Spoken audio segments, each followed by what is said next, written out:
Welcome everyone to our first Hedna at Home for 2021.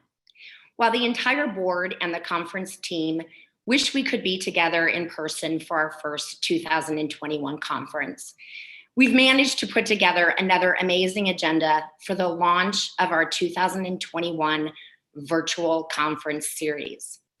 We are committed to providing Hedna at Home until we can get together again in person later this year in warm Miami. We are thrilled to announce we have over 480 registered attendees for today's session. For new members, or people attending for the first time, welcome. My name is Audrey Moranti and I work for Sabre. I will serve as your host of today's events. As we did during our 2020 Hedna at Home conference, we'll hear from industry leaders and experts on the state of the industry and how together the travel industry will recover. Our keynote session and our 3 panel sessions will take a few questions at the end of each of their sessions. You can submit questions by selecting the QA button on the bottom of your screen. The entire Hedna conference today will be recorded and made available on YouTube immediately following the event. So let's get started. It's with great pleasure that I introduce Sebastian Littner, Vice President of Partnerships at Cloudbeds and the President of Hedna, to officially launch the January Hedna at Home conference. Welcome, Sebastian. Thank you, Audrey, and thank you for putting this program together. I'm really looking forward to listening to what our thought leaders and experts have to say. Now, the most difficult part, because I did bring some slides, is let's make sure I can actually share them. And you know, the typical 2020 comment was, do you see my slides? Do you see my slides, Audrey? Please let me know that you see my slides. I do. Excellent. Well, welcome, everyone. My name is Sebastian Leitner, Vice President of Partnerships at Cloudbeds. I'm joining you from cold and snowy Montreal, Canada. If you haven't seen snow yet, behind me there's a little bit of it. And I'm reminded as of this morning that, and Audrey alluded to that, that typically we would be meeting right now in Miami, where the temperature is a balmy and beautiful 81 degrees Fahrenheit. It is sunny. 27 degrees Celsius for us Canadians or Europeans. And I wish I would be there right now, to be very honest. But without our ability to get together, at least in person, we're preparing for you an amazing program today that will cover insights, best practices, and everything that Hedna is really about. Before we get started, I want to share sort of my personal perspectives around what's happening in this industry. These are not Hedna comments, but these are things that in conversations with our members and in conversations with, you know, my own work that I'm noticing. I believe we are going through some seismic changes through the entire hospitality industry. And they're touching really 3 core areas. One is technology. We're seeing an acceleration, or I'm noticing an acceleration of technology adoption. A lot of suppliers, a lot of industries are accelerating their upgrades to technology. And Hedna provides a great platform for that, to discover and learn about new technologies, about new solutions on how to really, you know, excel at your business once we get out of this crisis. Distribution is changing and is evolving and going through some significant changes. With borders closed, with travel being restricted, we're looking for new distribution channels or old ones that are resuscitating, if you will, or are reviving itself. I've spoken to hoteliers that are running radio campaigns to attract local businesses and local consumers, if you will. So some really interesting changes that are happening here and some scrappy solutions in order to attract, I guess, travelers from local regions that need a break from this crisis. And lastly, payments. We're seeing some significant changes, whether it's contactless or optimizing P2P payments. And you'll see a couple of updates from that that our working groups have launched recently. And I'll talk about this a little bit later. So some really significant changes and upgrades that are happening to this industry. And I'm excited that Hedna can provide a platform to really share and exchange best practice and share ideas. So with that, let's dive right into it. I want to remind everyone that is attending on why Hedna exists and what Hedna's purpose is, if you will. Our mission is to simplify hospitality distribution. And we do that by facilitating professional connections, exchanges, education, and insights. These are the core component of what Hedna does. Everything around hospitality distribution is what Hedna is, and we're the only one in the industry that really focuses on these areas. Now, with COVID-19 and this pandemic, we sat down during a retreat as a board and really looked at what should be our pillars, what should be our areas that we should focus on as an association, and we came up with these four. The board identified four critical pillars that will shape our programs, our content initiatives, and really our mandate of Hedna moving forward. They are connectivity and channels, content distribution, revenue systems, and payments. And you will see us throughout 2021 and beyond to create content initiatives, working groups around these four big pillars and themes, if you will, as we move out of this crisis. A couple of updates related to our association itself. We've had a board election at the end of last year, and I do welcome a group of new board members. Congratulations to Shinmei, Natalie, and Gianna, who are joining us as new board members into the association. So congratulations to all of them. Also re-elected were Audrey and Mike, who are joining us again for an additional term. Now, with new board members joining, we say goodbye to a few board members that are leaving us. I want to lend a big shout out to Ann Cole. She's been involved in Hedna ever since I've met her about, I would say, 10 years ago. She's recently served as the vice president. She's been involved in groups in areas like site selection, travel safe, universal global identifier, connectivity, and content. And personally, I want to say thank you to you for all the things that you've done with Hedna. And yeah, you will be missed. And I hope to see you in person in Miami in October when we meet. Also, thank you to Dwayne, Anson, and Ludo, who've really, excelled at moving this industry forward and this association forward. Your contribution throughout the last couple of years have been tremendous, and I really thank you for that. As recently as yesterday, we, as the board, met and elected a new executive committee. So welcome, Chris. He's our new vice president, Chris Murdoch with Accor.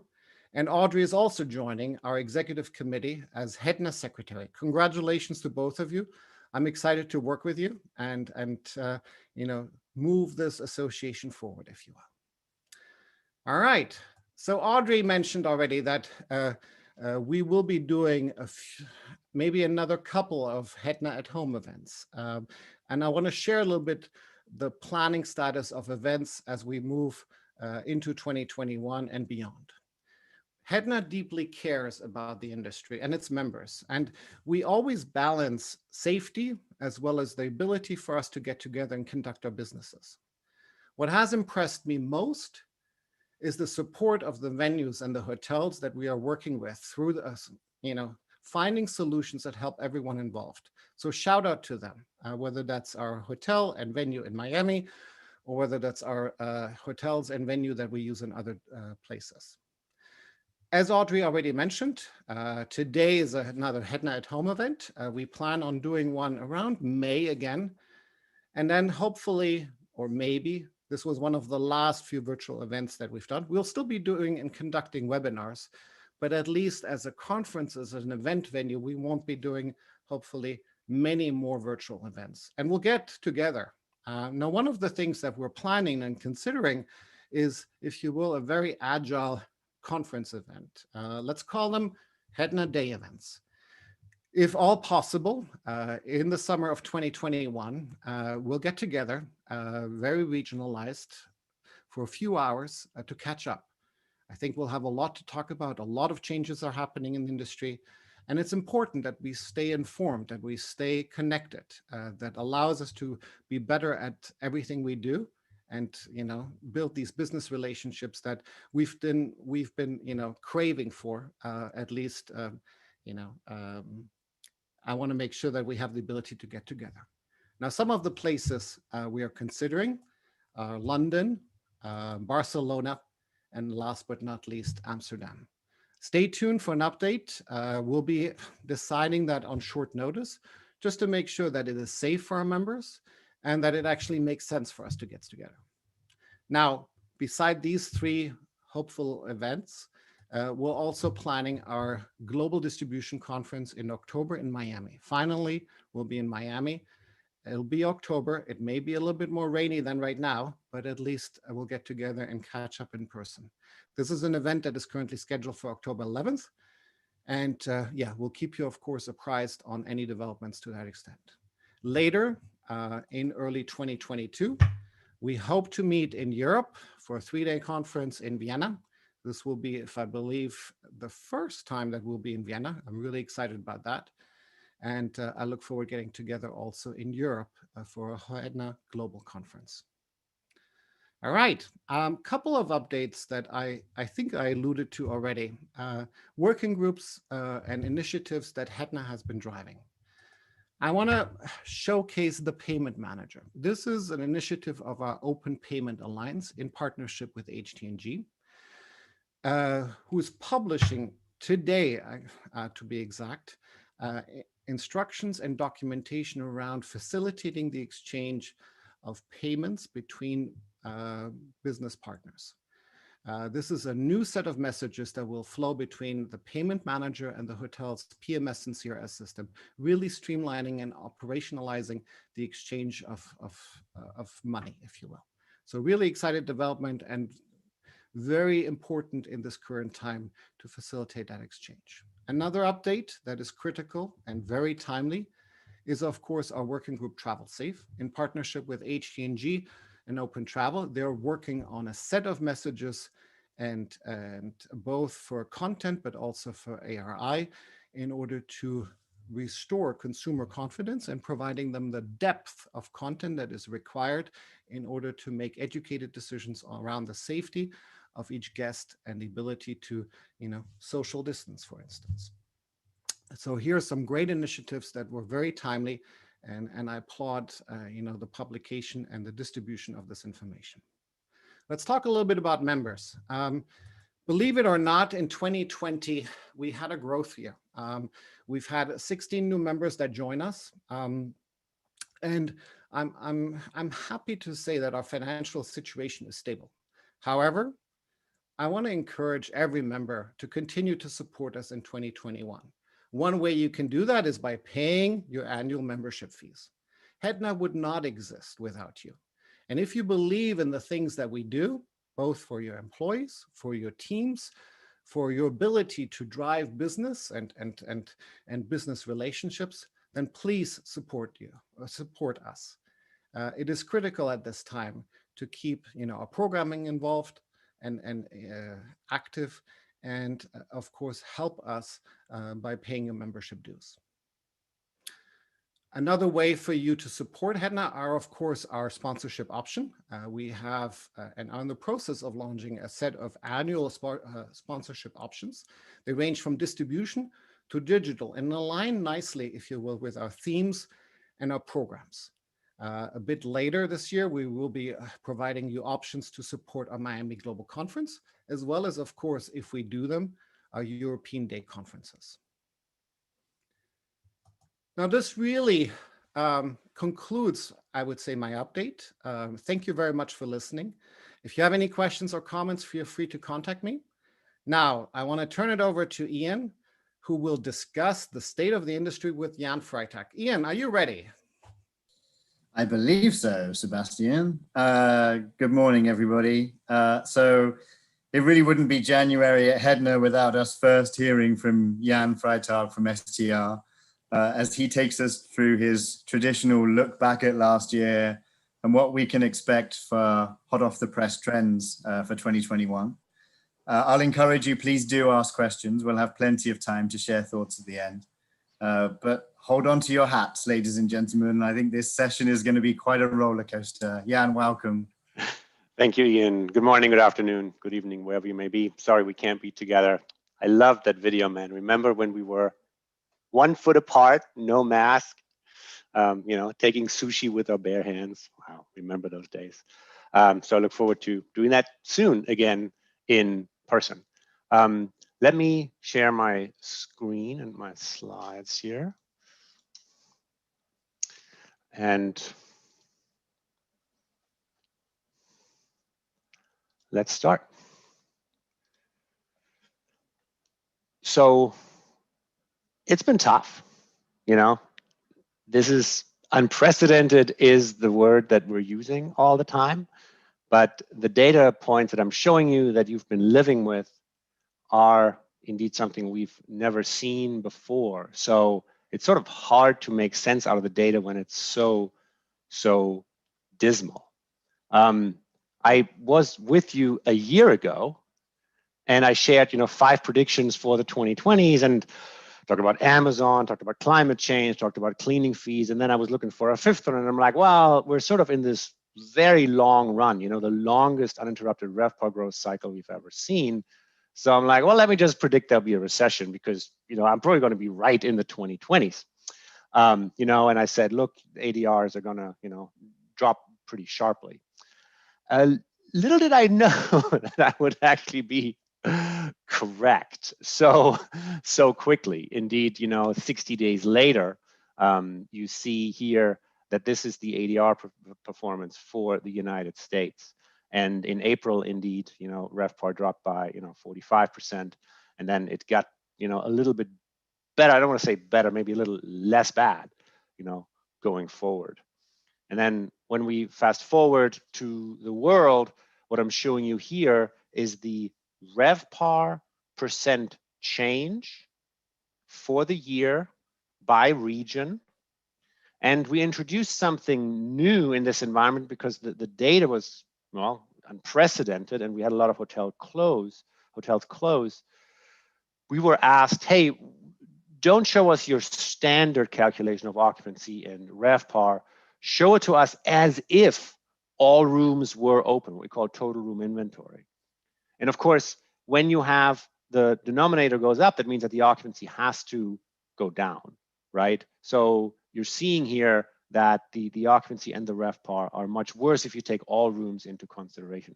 But look at these numbers, right? I mean, it's in North America, RevPAR down 50%, South America 70%, Europe down 70%, Australia down, Oceania down 50%, and mainland China doing quote unquote better, where RevPAR for the year only declined 36% if you look at the standard methodology. So these are crazy numbers. So let me talk to you a little bit about where the US is today. We'll talk a little bit about the classes, the segmentation, the interplay of group versus transient, then the pipeline, and then the forecast. This is very much in line with the presentation I gave 2 years ago, when everything was great. And last year, you all knew it was great, so I had to make up some other stuff. So I predicted a recession. I'm not predicting a recession anymore because we're luckily done with that. So, well, we're hopefully done with that. We're going to continue to move forward with very positive percent changes, as you will see in the forecast. So this is the chart that tells the story in the United States, right? This is the monthly RevPAR percent change from same month prior year back to 1990. And you're seeing the last 3 recessions, and you're also seeing that the trough, the worst month of each recession, if you add them all together, it was not as bad as April of this year. You know, we obviously STR was bought by CoStar, and we have a lot of economists on staff, and one of them talked about the year that broke the charts.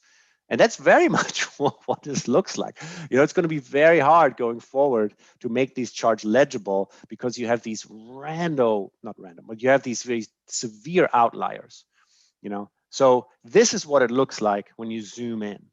So in April, RevPAR declined by 80%. So forget revenue per available room, just think about revenues, right? The revenues for the American hotel industry declined by 80%, you know, an industry-wide decline. The week of April the 11th was the single worst week we've ever recorded, where RevPAR declined 84%. And since then, you see that actually the increases are getting, I don't know, better, but it went from 80 to -70 to -60 to -50, so a 10-point improvement. As the summer continued, Americans took to the road, the great caravan of 2020, everybody hopped into their car and drove, and what used to be drive-to markets that were 2 or 4 hours away suddenly were 12 or 14 hours away, right? You had people drive from New York to Nashville, from Nashville to Yosemite, and that like wasn't a big deal, you know, because people just wanted to get away to the wide open spaces. We get the question a lot, as I said before, about what does the occupancy look like? And we've always delivered the occupancy in our standard model, right? Rooms sold divided by rooms available. But because you have so many rooms closed, the question is, what does the occupancy look like if we indeed take full availability, total room inventory, into consideration? These are the two occupancies. I will sprinkle these throughout the presentation, but just know that the percent change between TRI and standard has to be mathematically the number of rooms sold. So today in December, 3.3% of all rooms in the United States are indeed still closed, very much skewed towards the upper end, as we'll show in a minute. So let's talk about the classes specifically. Whoa, okay. So, well, if you are a full service box with lots of ballrooms and lots of restaurants, you got hit disproportionately harder. Your RevPAR declined by 60%. If you were a very high-end luxury hotel, your RevPAR still declined by 50%. If you were an economy class hotel, maybe located at a highway, your RevPAR only declined by 30%. The absolute levels of occupancy are just staggering, right? You see on the right-hand side that the upper mid-scale economy class hotels are sort of in the 40s, maybe throw upscale in there as well. But for upper upscale and luxury, you know, 35%, call it a third of the rooms are occupied. 2/3 of the rooms are empty, you know, in 2020, and compare that obviously to 2019. Well, maybe you don't want to compare that to 2019, but you know, it's too depressing. But the point here is that the full service boxes get disproportionately impacted because of the lack of corporate transient and of corporate group demand. You know, it's going to be interesting to see when CEOs will allow staff back on the road on the transient side, and more importantly for the industry, when we have group meetings again. So then again, let's look at the TRI occupancy just to get a sense of what is actually the amount of closed properties. And what you're seeing here is on the right-hand side, upper mid-scale economy, you see the percent difference, -1.9, -1.2, 0.7, that basically for those classes, all rooms are open, right? But then on the upper end, you know, we almost have 10% of full service boxes still closed, and some of them won't make it. You know, some of them will be permanently closed. Now, the asterisk to that story, of course, is they're permanently closed until they are not.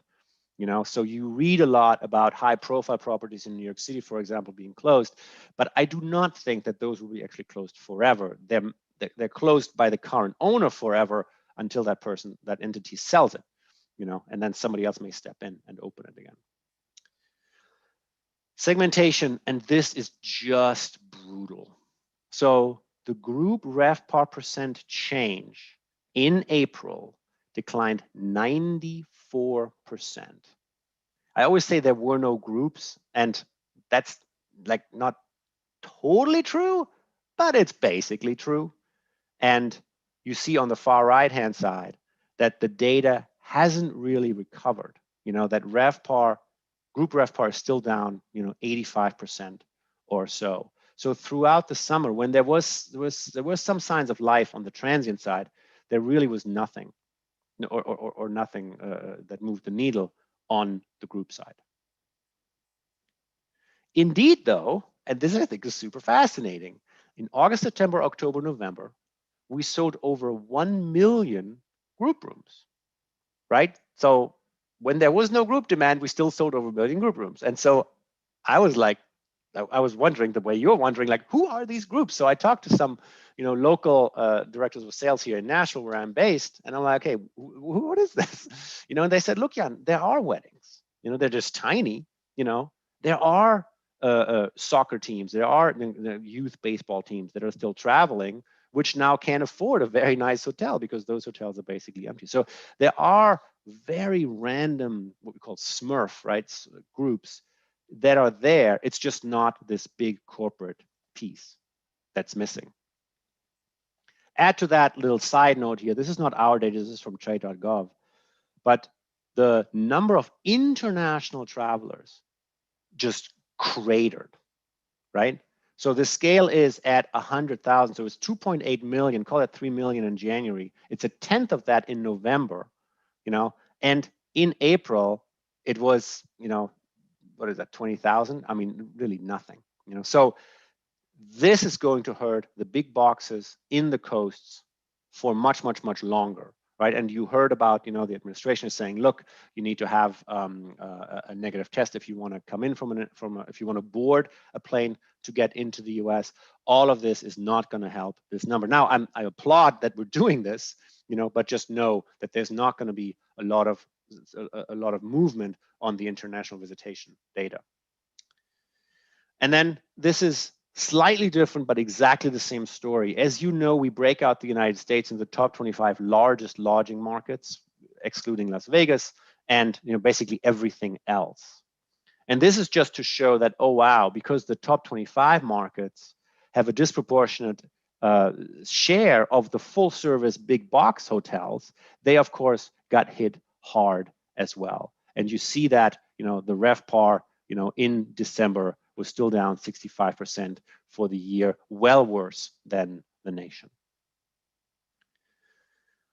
And then a quick look, because we get this question quite a bit from investors anyways, what's going on in specific markets, and can you tell us the closure rate in those markets that we, the investors, care about a lot?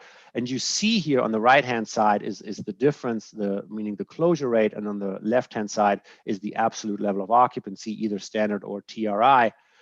And the point here is like, oh, wow, in New York City, a third of the rooms are closed. In San Francisco, a quarter of the rooms are closed. In, Chicago, Oahu, Washington, 10% of the rooms are temporarily closed. Now, will that be like that forever? No. I mean, some of them, my understanding is the Marriott Wardman Park in DC is actually going to completely get nuked, and they're going to make it into condos, But some of the properties, like the Novotel in Times Square, closed. But in the press release, the owner said, "Oh yeah, we're closing it, but we're making it something else." So the Novotel closes forever, but there will be a new hotel in its place. A brief look at the pipeline data. Not a big surprise, right? The number of rooms in construction today, December 2020, is lower than it was in December of 2019. Why is that? Well, it's because the properties that are being built are opening, right? We still had in 2020 1,000 properties open. Sorry, in 2019, I'm sorry. There were 1,000 hotels that opened, So that's a lot of hotels, right? So we will see those 197,000 rooms open. I don't think that there's any doubt about that. It is in nobody's interest to put a tarp over a half-built building. That's just not done. It was done once in Vegas, where they're building the Drew right now. That was actually literally to put a tarp over it. But again, that's being newly constructed again. But so the number of rooms in construction will decline because rooms are opening. But then rooms are not moving from final planning and planning into in construction. So we think, we have the distinct sense that the projects that are where you have a plan and an architecture drawing and maybe talking to some brands about their franchise agreement, that you're saying, you know what, I'm not sure I can make this happen. And then you talk to a banker who's saying, absolutely, I'm not going to give you any money. Have you seen the STR data? So we think that the in construction pipeline is going to continue to decelerate throughout 2020. And we're saying this because if history is any guide, the previous peak was December of 2007, right before the prior recession, and then the number of rooms in construction decelerated to just over 50,000. Now, this time around, I think there is light at the end of the tunnel earlier. I think in 2008 and 2009, we didn't know if we would have a banking system. We didn't know how this would end. Here, we know exactly how this ends, right? We know it ends with vaccinations. So this may not be as sharp a drop as we've seen, but there will be a decline. And what are we building? I show this chart every year, and it doesn't change any year. 71%, 7 out of 10 rooms are limited service, and we're building very, very few full service boxes. This has not changed if you've seen me present in the last couple of years. This is exactly the same chart. The individual numbers may change, but the ratio does not. And then, not a big surprise, I'm just telling you something you probably expected. Projects move to either deferred or move to abandoned from these other two phases, final planning and planning.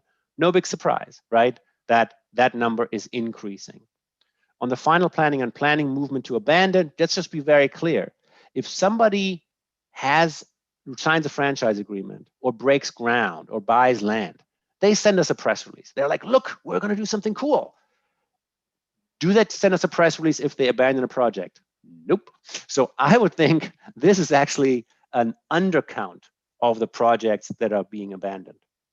So stay tuned for that. We're obviously constantly talking to owners and developers, but I really wonder if those projects that are deferred, that some of them will move over to abandoned.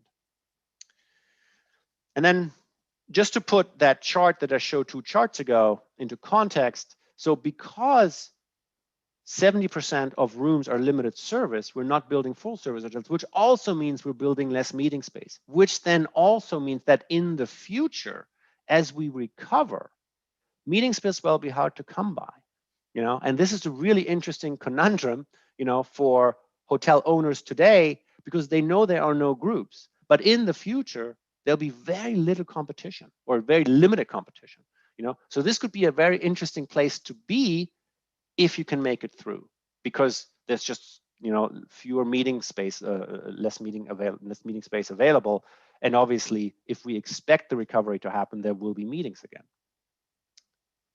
Lastly, let's talk about the forecast. So this is with our friends from Tourism Economics, Adam Sachs, who runs the shop over there, and has come up with these numbers and with these thoughts. So number one, arguably, we already started the initial recovery because last summer, people hopped in their cars, right? Domestic leisure, drive to, and some fly to business. Although if you look at the TSA data, which is readily available, and I hope you're looking at that, not a whole lot of demand other than Thanksgiving and Christmas. And those people arguably stayed either in Airbnbs or stayed on their mom's couch and not in hotel rooms. Second phase begins Q2. Maybe that's a little optimistic. Some medium events, regional, international. So this is Canada, Mexico, US, but not a lot of long haul. And then arguably, once vaccinations have hit their stride, in June, July, August, hopefully after Labor Day, we see some more large events and people are comfortable again, grabbing sushi with their bare hands 2 feet away from somebody else without a mask on. Although I think masks are going to be with us for a long, long time. This is the forecast data slide. There's a lot going on here. Don't write this down. This is going to be available to you after class. I'm just saying, look, room demand declined last year by 36%. And yes, it's going to come back, but quote unquote, only by 18%. And then next year, even better by 25% when groups are really coming back in full force. What's noteworthy and scary on this chart is that room rates declined last year by over 20%, and this year they're only going up by 4. Next year, we're doubling that to 8. But think about this. This year, there's still really no pricing power, which means there's really limited money to be made that falls down to the EBITDA line, which means owners are still going to be in dire straits.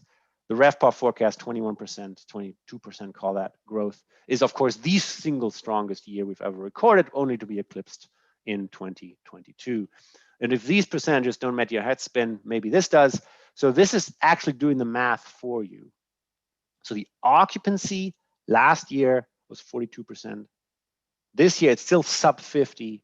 Next year, we're finally back to 60. But keep in mind that 2019, it was 66%. And those last 6 points is where pricing power resides.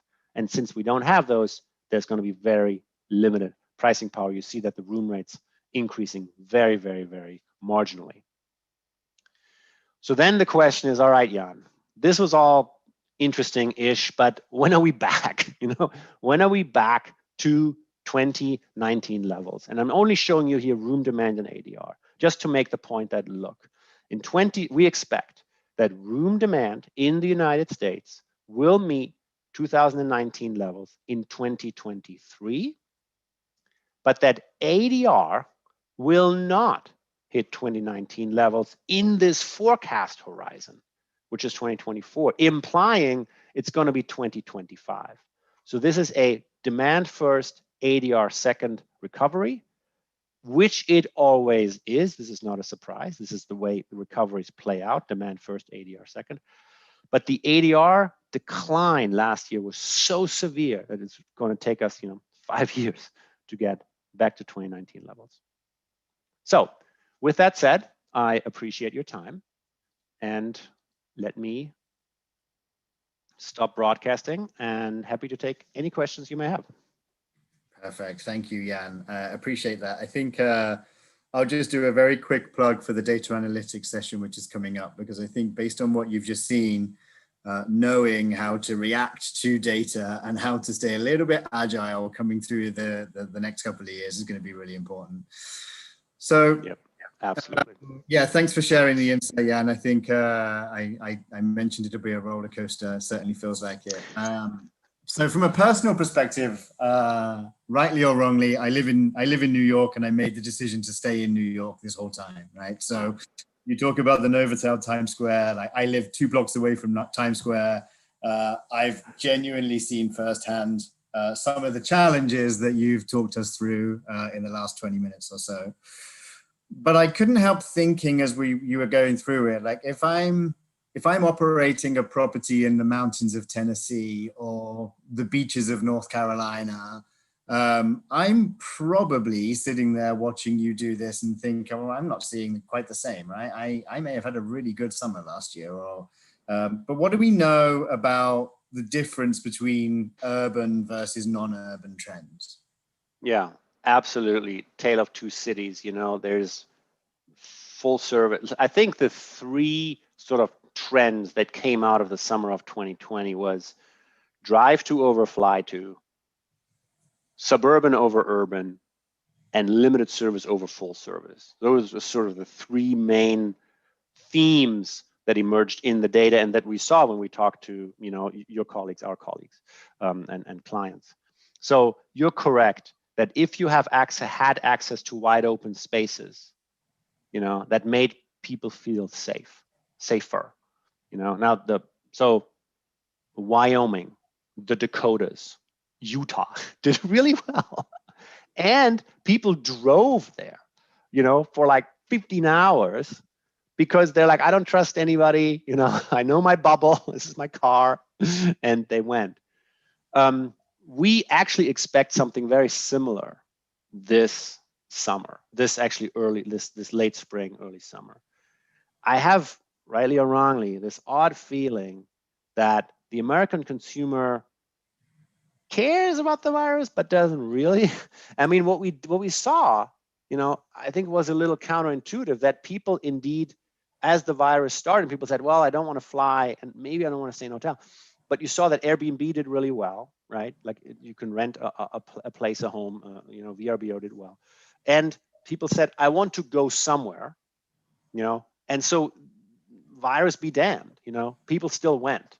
And I think now that it's in the psyche, the psychology that, oh, we have vaccines, I think people will again take a road trip late spring, early summer, especially if they can continue to work from anywhere, as we are in knowledge workers. And if schools are still on Zoom, you know, you just pack your kids up again, you know, and go somewhere. So that's sort of my sense of the summer, you know, but we really are looking forward to the latter part of the year, Q3 Labor Day, when we think that the urban markets will also come back when corporate transient comes back. But you know, I totally agree with you. I think access to nature ruled and will continue to. So based on that, it kind of leads to the question that says, yeah, last year was a complete unknown for a lot of people. Yes, people drove further, people went for the open space, but one of the impacts that everybody saw was a booking window on the floor, basically. Everything was coming in last minute, right? People are people approaching 2021 with a bit more foresight and knowledge, right? So you're already talking about the summer or the spring breaks coming. Are we likely to see booking windows change, or do you think people are going to still be very last minute decision makers in 2021? So I think it's going to be a tale of two cities. I think there's going to be a very distinct difference. There's going to be we think that the high end is going to do well or very well, because the people who can't afford the high end travel in 2020 may have just sat at home and said, you know what, I'm not quite sure. Let me just save all this money. I wanted to go to Italy. I wanted to take the cruise. I wanted to go to the 5-star resort. Let me just keep it. And now they have more money to spend on experiences. So in 2021, they can be like, look, late summer, I may have my vaccine. You know, I'm the grandparent. I want to see my grandkids again. I will have my vaccination shots. You know, if I'm over 65, you probably definitely have them. Let's hope that my kids who are in their 40s have them as well. Let's all get together and let's just splurge. Let's just be together, get a villa, get a couple of suites, whatever, and do it right and just celebrate that we're back out again. So we think that is one part of the equation. So they will book it, and they will book it today, basically, you know, for the late summer, for the fall. But then there will be, of course, I don't know, is there going to be a mutation? Is there going to be, you know, other sort of curveballs that were being thrown in? So let me just sit on the sidelines and do something for next weekend, you know? So I think we're going to see, for all other hotel classes other than luxury, I think it's still going to be a very, very crunched booking window, but I would not be surprised if we see on the high end something very different. Okay. Great, thanks. I'm going to pick up on two things that you've mentioned as we've gone through. You mentioned the success of Airbnb and Vrbo. You also mentioned, just in that last piece of conversation, people going for villas, right? So there are questions clearly from the audience around that segment of our industry. One of the questions is simply said is alternative lodging here to stay? Another one talks about, what do we know about the impact of 2020 on that type of accommodation? So is alternative lodging here to stay? Yes, it has. I mean, we've always had it, right? If you go to Cape May, or if you go to the Carolinas, it was all, or whatever, the Colorado, you know, ski areas, it was always alternative accommodations all the time. So I don't think that's new. You know, I think the distribution mechanism is new and different, and maybe a little bit easier, and has the halo, you know, of being a unicorn, or now a $100 billion unicorn. So yeah, that's here. Let me go back to 2019, right? And I think I used this exact line, you know, when I got the question on stage, what's the impact of Airbnb? 2019, we sold more rooms than ever and had more rooms revenue than ever and the highest RevPAR ever. So I don't know what the impact was because the hotel industry was firing all cylinders. Now, it's an education process. And can you make people feel safe being in lobbies and being in elevators? I feel that the hotel industry has done a great job, enforcing, masks, and which we all have one right now, and saying, look, only one person in the elevator, only one family in the elevator, 6 feet apart, all these decals. So I think the industry needs to continue that education process and make people feel safe about cleaning protocols. Going forward, will there be people who are saying, look, I was always a hotel client and now I'm only going to go to alternative accommodations? I don't know. I think the corporate business traveler, once their CEO and their travel manager and the CFO says, look, you're safe, we're safe, let's go back on the road. Yeah, we're going to stay downtown in the big Hilton, Marriott, whatever. Like, don't want to leave anybody out, but you know what I mean, like a full service upper upscale hotel. On the leisure side, I think maybe people, got the idea, oh, this is actually a nice thing. But you're messing the service, right? You have to make your own bed and you have to cook your own meals. And there is something nice to be said after being at home for a year where you made your own bed and cooked your own meals to say, hey, I'm willing to pay anybody to do that for me.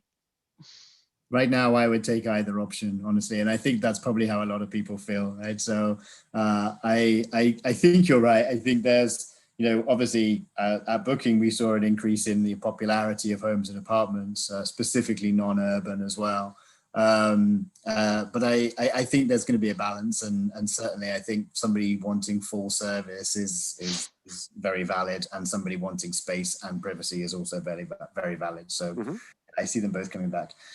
There's a couple of questions about, specifically because you spoke around number of rooms closed, and you mentioned a couple of times some of these will close permanently. I think Yelp has reported 1 in 4 restaurants will probably remain closed permanently.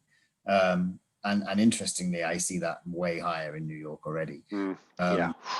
But what do we know? Or is there any kind of guess around the percentage that's going to close? No. So the American Hotel and Lodging Association came out in the middle of the year with a number that was, I'm making this up, did they say like 30% or something? I mean, it was an incredibly high number. And that just doesn't ring true to me, right? These are 20, 5, 10, 20, $30 million assets, that have a lifespan of, 30, 40, 50 years. Will they close? Yes, the owner may say, look, I can't make my debt service. I am done here. Will the bank then say, hey, you owed us $6 million on this. If I just get 6.1, I'm made whole. And I have a willing buyer, who's going to then make this hotel something new. Will that happen?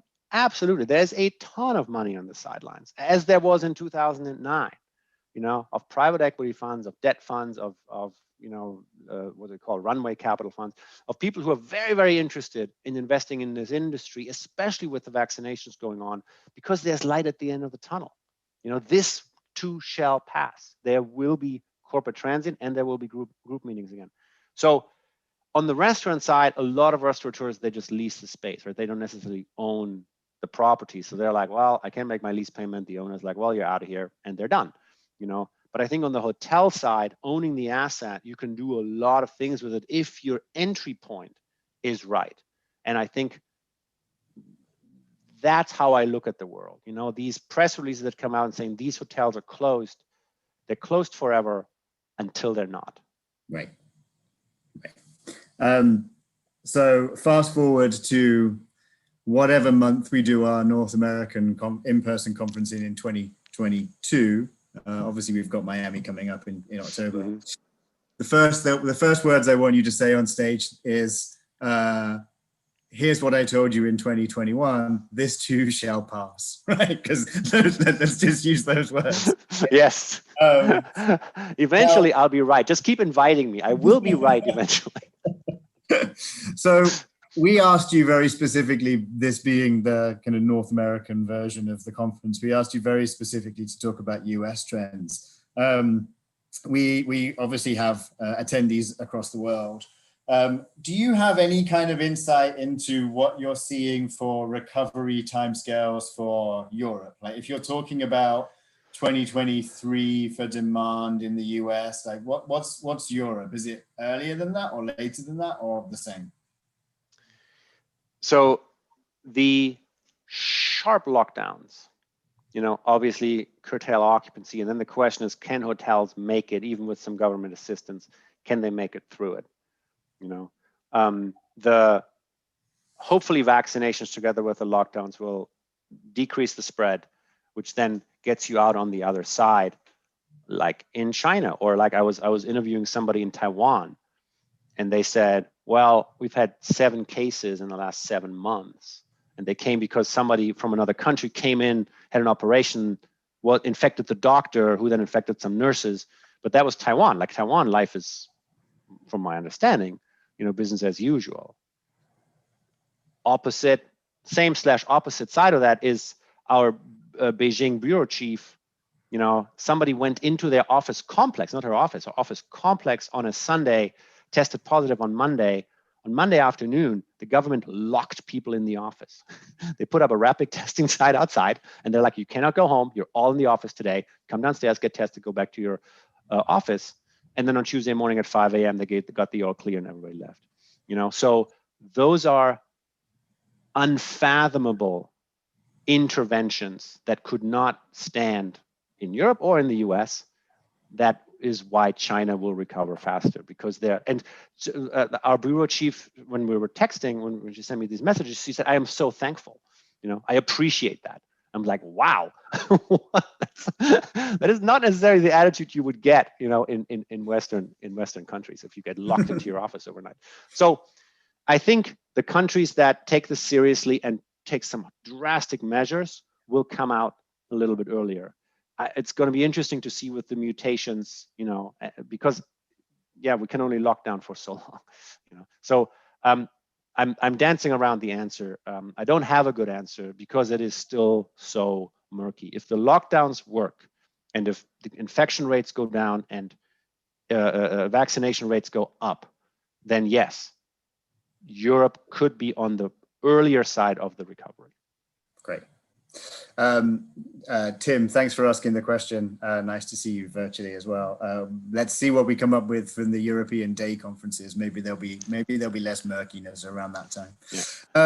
All right, we're going to go to the last question. I think you are wholly forgiven for not being 100% right on stage last year, given everything else that happened through the rest of the year, right? But one of the things I spoke to you about was, wait a second, if there's kind of pressure on ADRs not growing, how are people going to just make more money? And I think you used the word rooftops at the time, right? I think you basically just said, hey, invest more in your F&B and your rooftop and your bar services. Clearly that wasn't the right way to go in 2020, but what do we know? What do we know coming out of this, right? So restaurants are closed right now. You talked a little bit about the full service thing, but do you think like, as we start to recover, the use of facilities outside of sleeping rooms is going to become more important or equally as important as it has been? So I think my answer was right last year. It was right in January and February. It wasn't right after that. So I think I'm changing my answer completely. And I am not talking to you about revenue generation. I'm talking to you about cost cutting. What I would not be surprised to see if that full service hotels become de facto limited service hotels, and that they're saying, look, we have 5 restaurants, we're gonna have 1. And it's gonna be a grab and go, and even if people get more comfortable, it's gonna be 1 sit down, but not all the venues, Okay. The catering, the banquets thing, it's gonna be brown bag lunches, I mean, the amount of trash we're going to produce in the next 2, 3, 4 years. I understand that we want to keep her safe, but like we're going to go back to plastic utensils, plastic everything.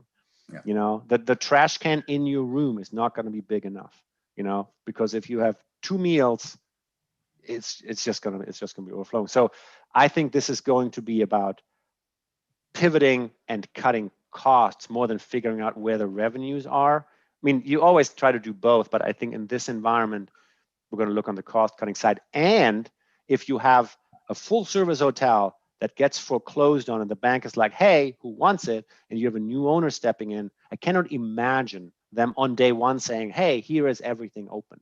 You know, they're going to on day one say, bed and a bath for $1.50 and yeah, maybe a grab and go, even if it used to be a full service hotel. So that's going to be a super interesting thing to watch. All right, audience. So what I heard there was carte blanche for me when I'm planning Miami to just serve all of our attendees grab and go brown bag lunches. So and it may not be your call, you know, this may be what the attendees want, you know. It's true. Sushi with your hand next to somebody who doesn't wear a mask. Man, we're not going to see that in a long time. There will certainly be different photos in our holding slides at the beginning of opening Hedna in the future. That's true. Jan, I want to thank you as always for giving us your time this morning. Thank you for the insight. Thank you for sharing your perspective and the future. And we will move now to Audrey to produce the next session. But yeah, thanks again. Take care. Thank you. Thank you, Ian, and thank you so much, Jan. That was fabulous. Providing us with that valuable insight on the information for our members as we begin the 2021 year while we focus our efforts on industry recovery is just critical for our members, so we greatly appreciate that. The information shared by STR and you is just critical, so very informative. And I would have to say, I think you were right in January and February. So thank you. And thank you, Ian, for moderating the Q&A session for us. You did a fabulous job. So next, I'd like to introduce Mike Carlo, CEO of XanderPay, and a longtime Hedna board member. Mike will serve as a moderator for our next session, where he's going to engage 3 hospitality industry leaders to gather their thoughts on the current state and the industry, as well as the future state, and they're going to reflect on the information shared by Jan. So Mike, thank you for pulling together our 3 industry leaders for this next session. Thanks a lot, Audrey, and thanks everyone who's watching from at home. I'm really excited to be a part of this discussion with 3 of our newer Hedna board members. Before we get started, Audrey has introduced me. I'd like to ask Sandra, Chinmay, and Gianna in that order to introduce yourselves just quickly, where you are sitting today. Oh, and I'm in Los Angeles, where it's the coldest day of the winter. It got down to 5 degrees Celsius this morning, so I almost wore gloves. But if the 3 of you could each introduce yourselves and where you're from, we'll get started with our discussion. Thank you, Mike. I already feel very sorry for you for those temperatures. It's all because I'm sitting in London in the UK, so temperatures like that are quite the average for us here in winter. I work for Hyatt. I'm in charge of global distribution strategy and operations for our hotels. And I've been in the Hedna board for a couple of months. Indeed, I'm quite new on the board. I live in London, as I mentioned, but behind me you will see a picture from Budapest. That's where I'm from, and that's where I haven't been for quite some time now because of what's going on in our world. Thanks. Chinmay? Chinmay, you are on mute, it appears. Okay, are we good now? Yes. Great. I think somebody told me that's the most common sentence of 2020. You're still on Zoom. I'm glad I was able to live that. Yes. With Rate Gain, based out of Dallas. It's another lovely day today. Very happy to be here. And Gianna, you are also on mute. There we go. I just had to follow Chin. I had to follow Chinmay's lead here. Hello, everyone. I'm Gianna Rivera. I'm with Wyndham Hotels and Resorts. I look after connectivity and distribution for Wyndham globally. And I'm sad to say this. Sorry for those of you wanting to be near Miami. I'm in Fort Lauderdale, so in the Fort Lauderdale area, very close to Miami, and enjoying nice weather. Excellent. Well, I think that hopefully we'll all get to be in your neighborhood later this year. The purpose of today's chat, and really our aim is to have this be a chat, and we'll probably interrupt each other and disagree, throw things, or something like that. It is really just to talk about the industry and sort of dig through some of the conventional wisdoms and acknowledge upfront that, like everyone else, we don't really know what's going to happen. So with that, I think my first question for us is, what did you think of Jan's summary? Is it consistent with what you're experiencing in your job, Gianna? Certainly is. It does resonate a lot. In the demographics of our hotels, we have a large majority of them in the United States and in Canada. And what we've seen is a demand that is increasing, in the summer months, and we expect the same coming up this year from the consumers that are looking for properties nearby, outside places, right? And the value that they're placing on the amenities and the things that they're looking for is a little bit different than what we've seen historically. So it is a daily learning, if you will, and just looking at the demands of the customers and continuing to approach and pivoting and changing to meet those demands that are very strong. In addition to the health and safety measures that that the demand that the consumers are looking for and wanting to get reassurance as part of their shopping and booking decision making. Yeah, that makes tons of sense. I mean, Chinmay, as you look at this, Jan's presentation and a forecast that maybe we'll get back to last year's or 2019's level of business in 2024. I mean, is that sort of your sentiment, and what does that mean for the industry? Yeah, I think everything that Jan presented is pretty much spot on. But as you know, we're in the travel industry and we're diehard optimists. So this year, if you're able to reach 50% occupancy as an industry, I think given everything that's happened, I think that's a good place to be. I was a little bit not disappointed, but I'm hoping that the ADR recovery won't take 5 years and we'll get there sooner, because it has a direct impact on profitability. But what we're noticing across millions of reservations and data points is that there is latent demand for travel. So every time there is an incident, it could be the US elections, or it could be vaccination news or holidays, there's a sudden spike. And I'm just hoping that this vaccination does what it's supposed to do and things start to happen sooner. So I'm still optimistic that things might ramp up a little bit faster. That would certainly be a great thing.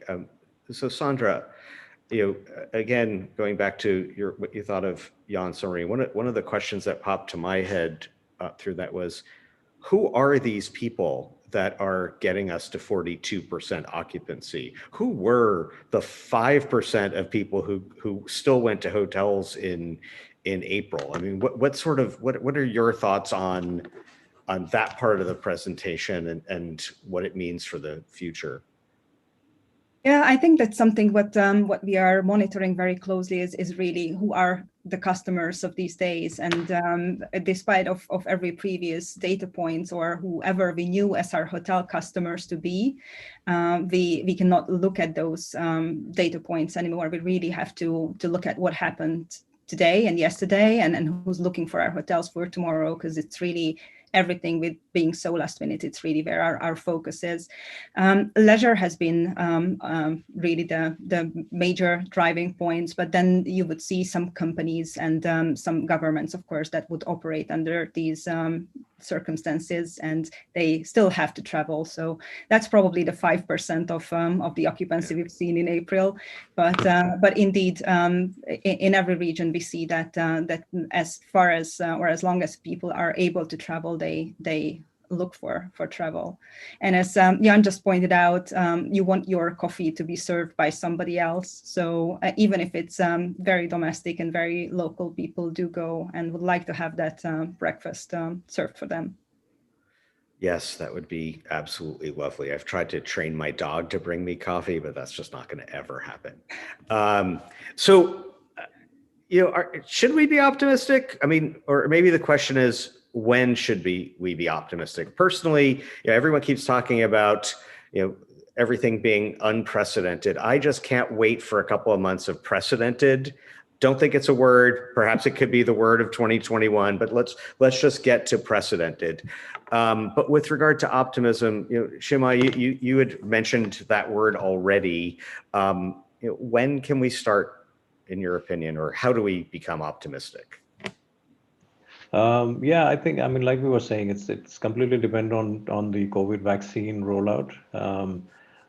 I think in terms of leisure travel, even in our data, we see actually the North American geography is leading pretty much the globe. And we are hearing that some markets are, just getting better either at containing COVID, or maybe it's herd immunity, because the story that we're hearing from India is that everybody's pretty much gone through it now. So we do expect some intra-region travel to pretty much start, and that'll basically jumpstart, I think, the whole globe. So as far as the Americas is concerned, I do expect some fair amount of activity between US, Canada, Caribbean, Mexico, and that itself, will get us like 75% there. Like Jan showed, the international arrivals are way down, and the coastal cities will probably have a longer ramp up. But then there's so much of internal pent-up demand that I'm quite confident that regions on their own will still actually get us nearly there. And I'm hoping that by fall of this year. So I'm taking that as a vote for if Jan is the barometer of optimism, you're above the bar in the rest of this year. How about you, Chiana?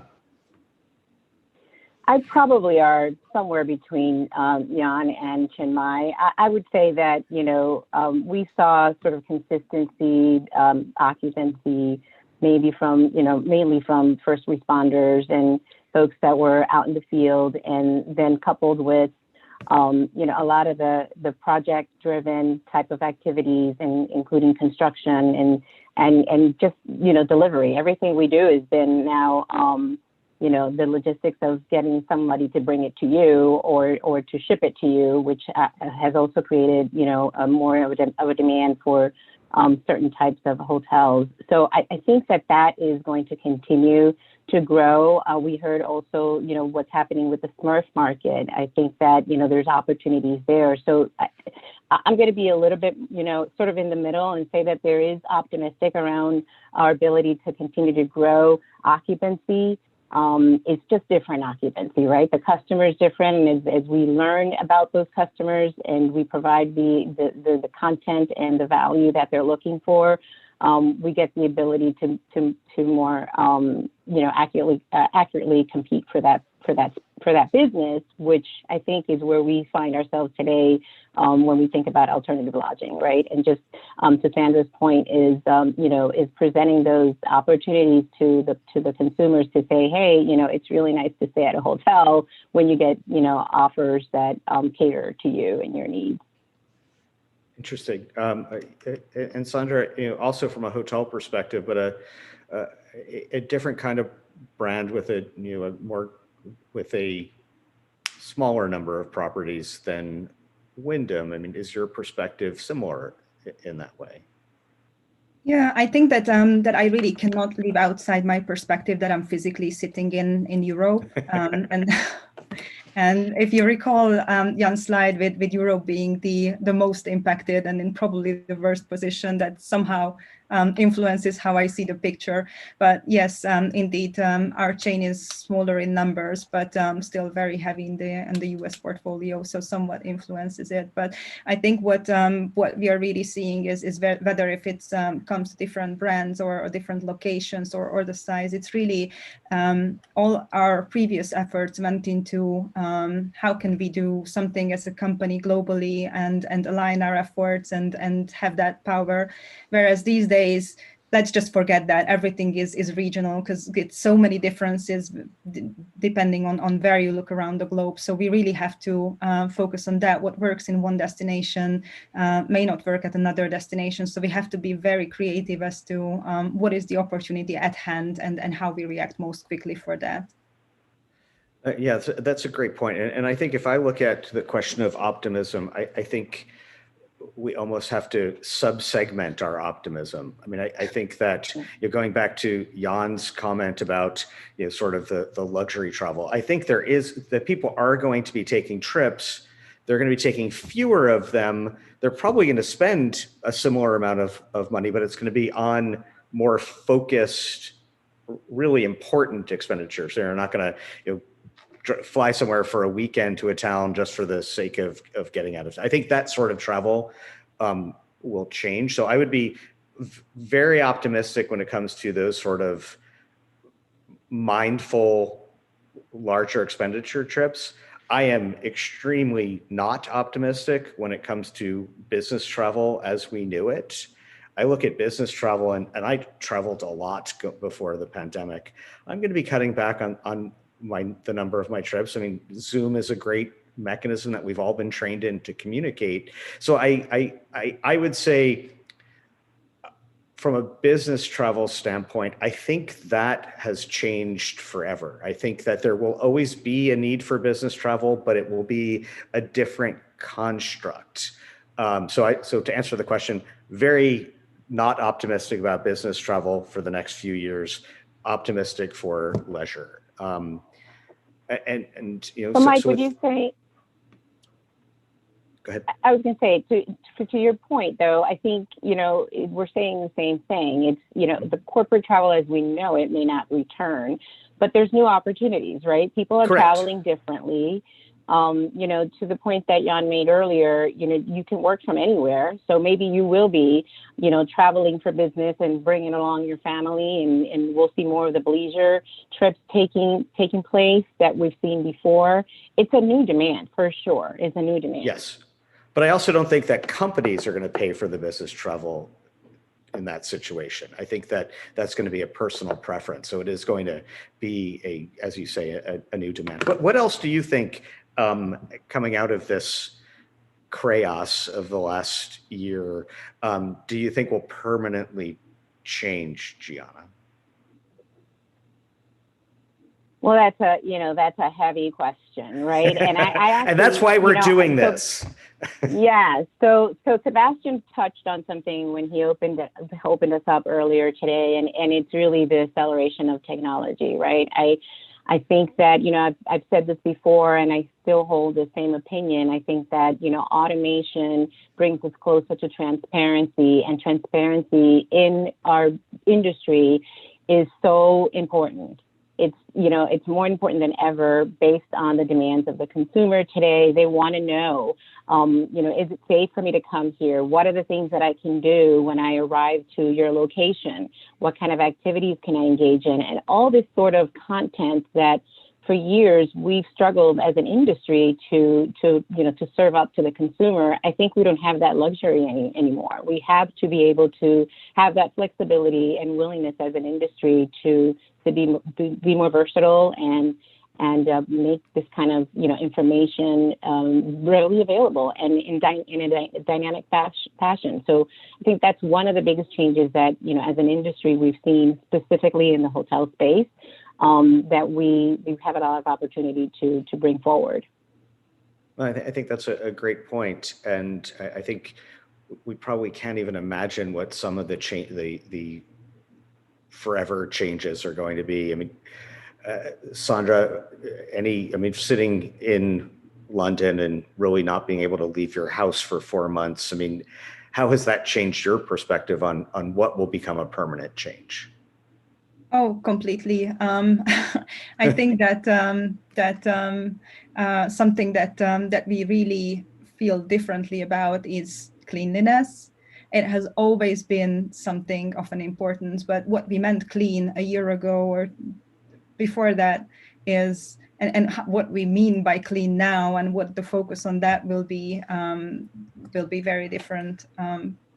In my views, I think that that the expectation on that part is that when we are able to leave the house, right? Because having been at home so long and spending so much time not doing anything, everybody's really would like to get out. But to make sure that all this time spent in isolation and trying to avoid getting the virus will be something that that will have to be the confidence once we get out that that it stays like that. So for me, something that's even more important in the industry. And to reflect on Jana's point as well as to whether the technology was able to keep up with this current need for information, I think that that we somewhat proved that it wasn't really. We've seen a huge surge in people turning to hotels. All our previous experience was that people want to more book through apps. They don't necessarily want the communication, the human interaction in order to book something. So we go very well with technology there, making that possible. But after that, to communicate our updates or the information, we might not be the best with that. So absolutely agree with her on that. So in addition to you're on mute, I believe dog barking in the background is another flavor of the pandemic that we've all grown comfortable with. So apologies. Thanks, Sandra. Chinmay, so you look back to the last century, and the decade name for the 20s was the Roaring 20s, which happened after the pandemic of 1918, the end of World War I. I mean, in a lot of ways, we're in a similar start to the 20s. What do you think will be, from a forever change perspective, what do you think will be one of the lasting legacies of this horrific era that we've just, that we're living through? Yeah, three quick thoughts. I mean, one, we'll have ample case studies in all the business schools that will run forever, probably at least 50 years, on how various businesses adapted to COVID. But more seriously, I think the point that you've already mentioned, I feel corporate transient travel will change forever, just because of the need to travel. So which will have an impact on commercial real estate, vacancy rates. We are a relatively small company, and even we are thinking that if people just need to go to the office and work on their own, then they might as well do it from home. So the office setting will also change, and that will impact eventually, the need for travel and for business meetings. So I'm not worried about any other segment, meeting conventions. I think everything else will go on. Corporate transient will definitely change. There will be a fair amount of technology which will come in. I think the TMC consortia space will probably get shaken up quite a bit, because you don't have that many margins, because the companies have understood, especially the CFOs, that you really don't need to travel that much. So I think these things will definitely have an impact. I'm not as pessimist as Bill Gates, but yeah, probably amongst all the segments, I think these ones will be impacted the most. And the last thing would be the impact on hotel operations. I think Sandra mentioned it. The expectation of the consumers will be relatively high. So first of all, health and hygiene and sanitation will go to the next level. And then since there is so much of latent demand, plus the expectations from the customers, be it corporate or leisure, especially leisure, on that trip would be so high that the hotel operations will have to deliver like 20 out of 20, 100 out of 100 every time. And there's so much of supply that everybody's gonna try to differentiate themselves there. So I think it's good for the consumer. I mean, I do feel worried about hotel operations. It's gonna put tremendous pressure. Yeah, definitely. I mean, so my outlandish projection for what's going to change forever, I think coming out of this, there will be a push by certainly in the U.S. by many school districts to move away from the agrarian-based school calendar, where kids are out of school from the end of June to the beginning of September or around there, depending on the country, what part of the country. I think that there will be pressure to get rid of that cycle after all of this and all the pressure on children's education. I think that could potentially impact our summer travel seasons going forward, but we'll see what happens. That's just my outlandish prediction for the 20s. One of the comments that you made about real estate and working in office, it leads to one of the questions from one of our viewers. Have any of the panelists used a hotel room to work from instead of working from home? And do you see this to be a serious emerging segment? So from my perspective, so I think that it is a segment that that is new. It's born out of the COVID pressure. I'm not sure that it's going to take off and be like the next best thing, or it's going to take over corporate travel by any means. But certainly there's an opportunity there again to address that particular audience. Personally, I haven't had the chance or the need really to have to do that. But certainly it's something that I would consider if need to, or at some point have considered really maybe having a small team meeting. I miss my team. I miss being able to be in an environment where we could come together and just have some camaraderie. It's so needed in the development of, just working and collaborating together. I love Zoom. Don't get me wrong, but at some point it would be nice to be able to come together and have some time face to face. So I envision that maybe there is a time in this short time or in the short future where that may be one of the options, right, to come together as a small group in a hotel type setting. That does sound like a great way to spend a week at this point. Have Sandra, Chimay, have either of you stayed at a hotel for getting away from your family reasons? Okay. I haven't. Now, since again in an extended lockdown, I regret it. Let's say I didn't do until I could.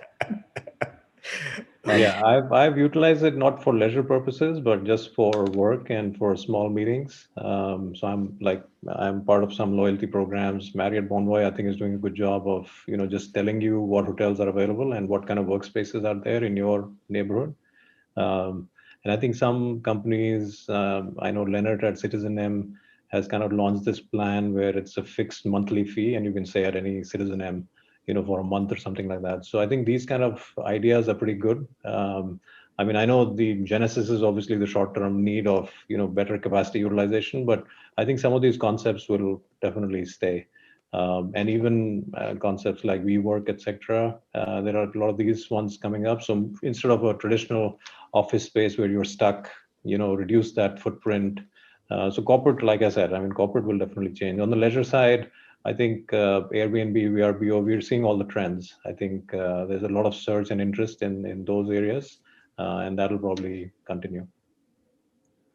Yeah, I think it's very different as to what you mean by work from a hotel. Do you mean during the day? Do you mean on a Friday and connect with the weekend? Or are you talking about really relocating for a month and then changing the scenery completely? So I see that there's interest for all of that. I do believe that there's future for that. Sandra, I don't think anyone was talking about going for a month, but if you need to get a month to get out of your house and away from everyone, we understand. I don't have to go alone. So we have a few minutes left.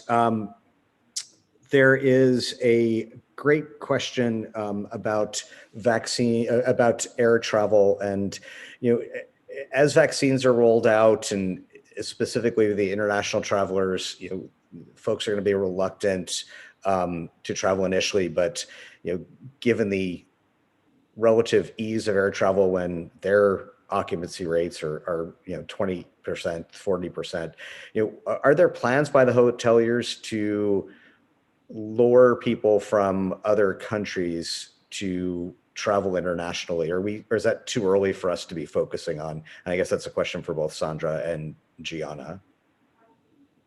I do feel that it's a bit early. I think that probably even if confidence for flying will come back, it primarily will start with short haul flights and really spending, I don't know, 8, 10, 12 hours in a plane.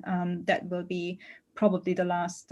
It really is a different perspective in these days. So I think that's when we are talking about our target markets or our opportunities, be still much more focused on the drive to destinations or the short haul flights for the year ahead.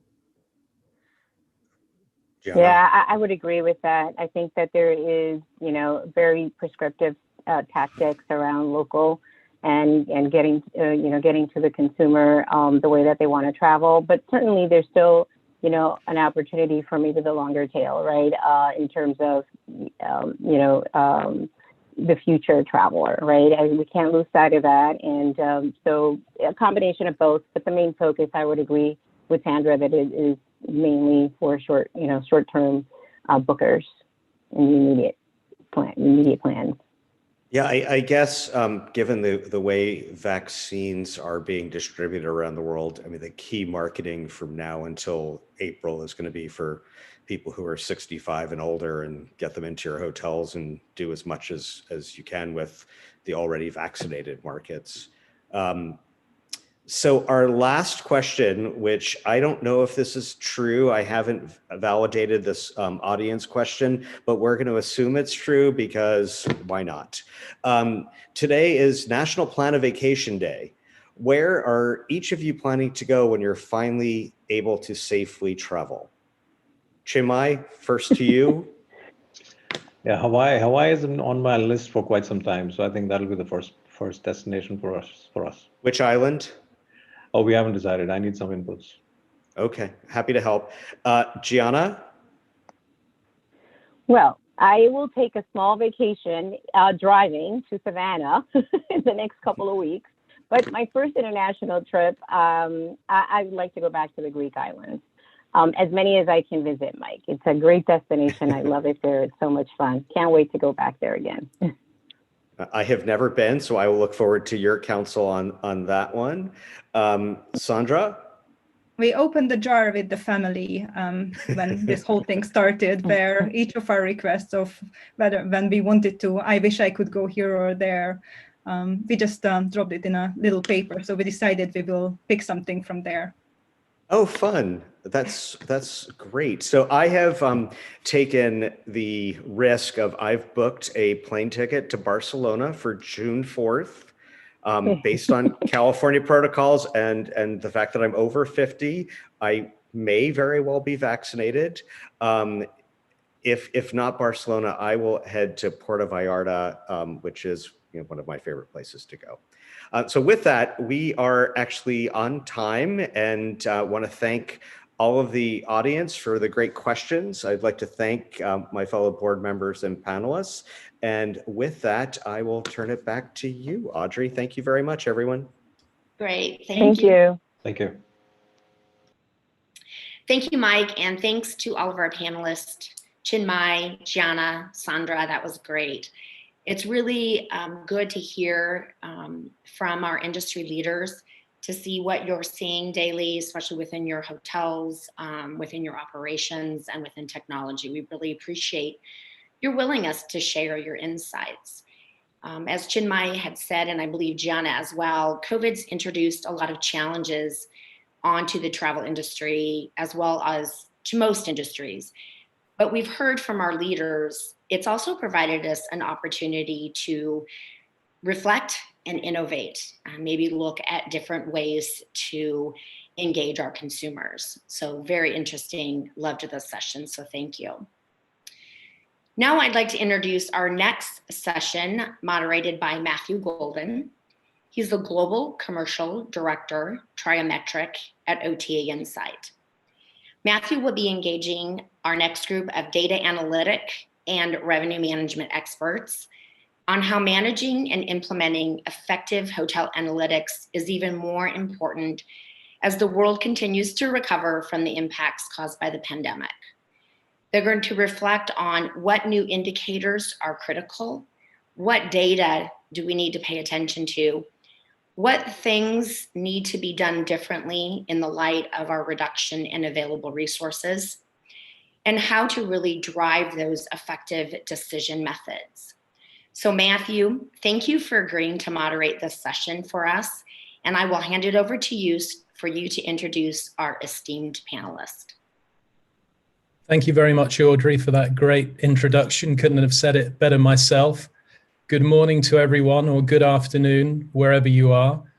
I'm Matthew Goulden, one of the co-chairs of the Hedna Hotel Analytics Working Group, and I'm here today with my other co-chair, Connie Marianacci, who we'll hear from soon, to moderate this panel discussion of great contributors.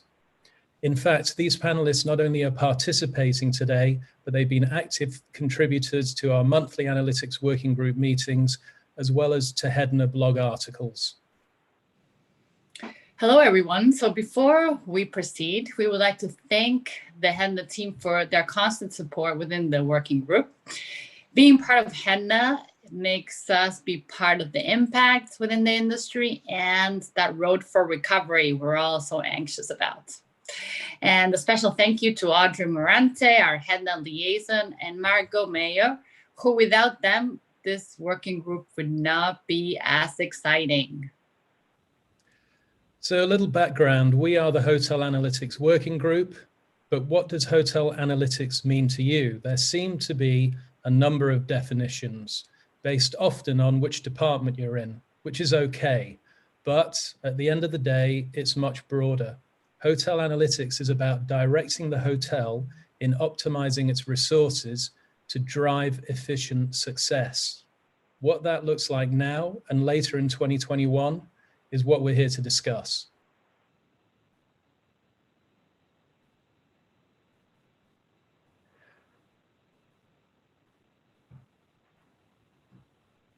What is expected of hotel analytics in 2021? What should be done differently? How to handle the organizational expectations and make data analytics a reality are some of the topics we're going to cover today.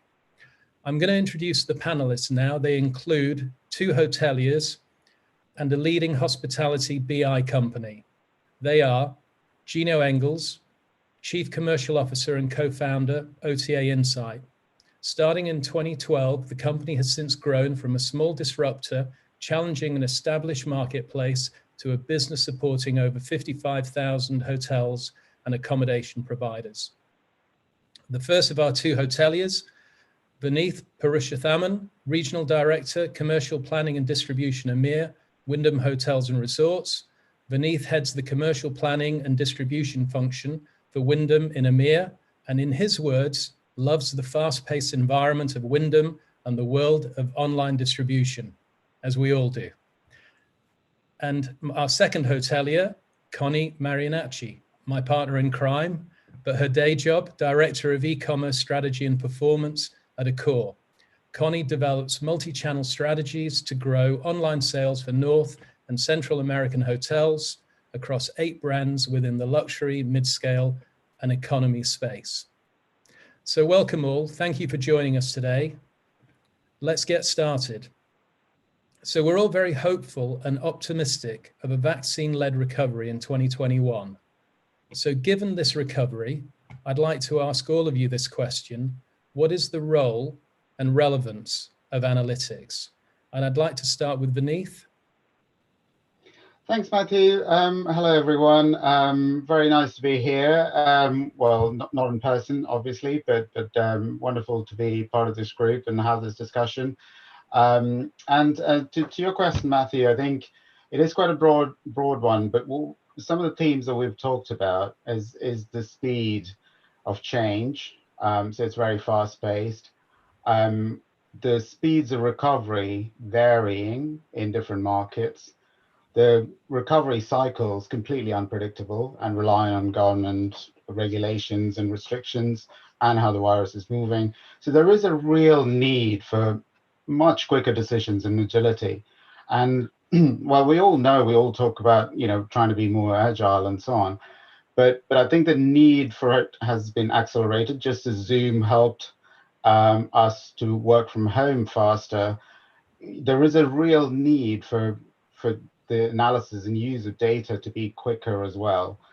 And despite what we hear, it's not always about the quantity or the quality of the data alone. It is also about how it's applied. So, and the current environment does not really allow hotel managers or owners to rely just purely on instinct, which they would have in the past, or seasonal patterns from the past. So forward-looking data is the greatest tool, I would say, to enable recovery. Okay, thanks, Vineeth. Gino, can I take your take on the question? Absolutely. The role and relevance of analytics. Hello, everyone, and thanks for having me on the panel here. It's great to be able to talk a little bit more about analytics, our favorite topic, of course. I think I'm probably going to answer that question in two parts. I think first, I definitely believe that analytics is going to be key to recovery, and I think even fundamental to the survival of hotels that want to get through the post-COVID period. And the relevance, I think, will definitely very much depend on what kind of data is being analyzed. So I think, first of all, depending on what kind of data you're looking at for the recovery, as Vineeth just mentioned, historical data is irrelevant. I think everybody's come to terms with that. It's really kind of how we're going to use some of the new forward-looking data to try to navigate our way through what's going to be still a challenging rest of 2021. Because we're going to have to deal with a new competitive landscape, new guest patterns, and really trying to make use of these kind of new data patterns that are going to basically be forward-looking. And it's going to come at us in real time, because whatever going to be happening next month is not going to be the same anymore if it's going to be July and August, and you're not going to be able to use the patterns you saw in July, August 2020, because it's going to be different. Just heard from the previous panel, actually Mike mentioning that he's already booked or Barcelona or Puerto Vallarta. So basically, where is he going to end up going? We'll only probably know probably very soon before he takes his plane. So these kind of very almost short-term differences in where people will end up will only be possible to monitor by being able to actually use these analytics. So that's kind of coming up to my second point. So the relevance of it is really going to be down to who's going to be able to really rely on high quality data, and that's going to bring the insights and almost kind of, well, insights is an easy word to say, basically actionable insights. So I think there's a lot of work to be done, and definitely believe that the analytics is going to be crucial to really help us cater or look at new data, and then being able to act on what some of the insights of these data points are. So yeah, very exciting time to be in analytics for sure. Certainly is. Thanks, Gino. Connie, your thoughts? Yes, definitely. Hi, everyone. Again, I have to say, as I hear Gino talk about analytics, you can see, I mean, if analytics wasn't important for you before, I mean, now more than ever, it's really about understanding the data and what's the data telling you to be able to drive your business. And understanding what the data is, I think, is definitely key. Another component that comes to mind is the fact that budgets are now so much more limited, and the expectation, right, of the ROI that we're getting from those budgets are a lot higher. And to better than use those budgets, then the data will drive you to that success. And how about the limited resources? We all have experienced limited resources, and data is also there to help you as well. Always finding that opportunity. So if you find an opportunity within the data, and then get prepped to whatever tactic you want to implement or whatever plan. You know, I say plan, who can plan really for the future? but in reality, then kind of assemble keys together to be able to prep as early as possible, and the data will help with that. So definitely think becoming more and more relevant. Okay, thanks everyone for answering that. Moving on, we all know that the world has changed over the course of the last 10 months. No surprises there, but we also know that how we use data has changed too. We hear historical data is no longer relevant, forward-looking data. You know, how have analytics use cases changed? And what is it that people should be doing or hoteliers should be doing differently in the future? And Connie, maybe I can flip straight back to you on that one. Definitely. And it's interesting because as the pandemic started, many of the dashboards that we would look at were no longer relevant, right? So then right away, we had to have this organic adaptation of all the data that we would look at in general. And so as the time progressed, then we prepped, do you look period on period, week on week, day on day, what happened yesterday, what do we expect tomorrow? So that was definitely within the analytics world, a change that happened organically. And then we had to figure out how do we implement that, and how about the external data that impacted. For example, I would look at what the scenarios looked like, but then if there were lockdowns in this area, you couldn't really target them. So I could see,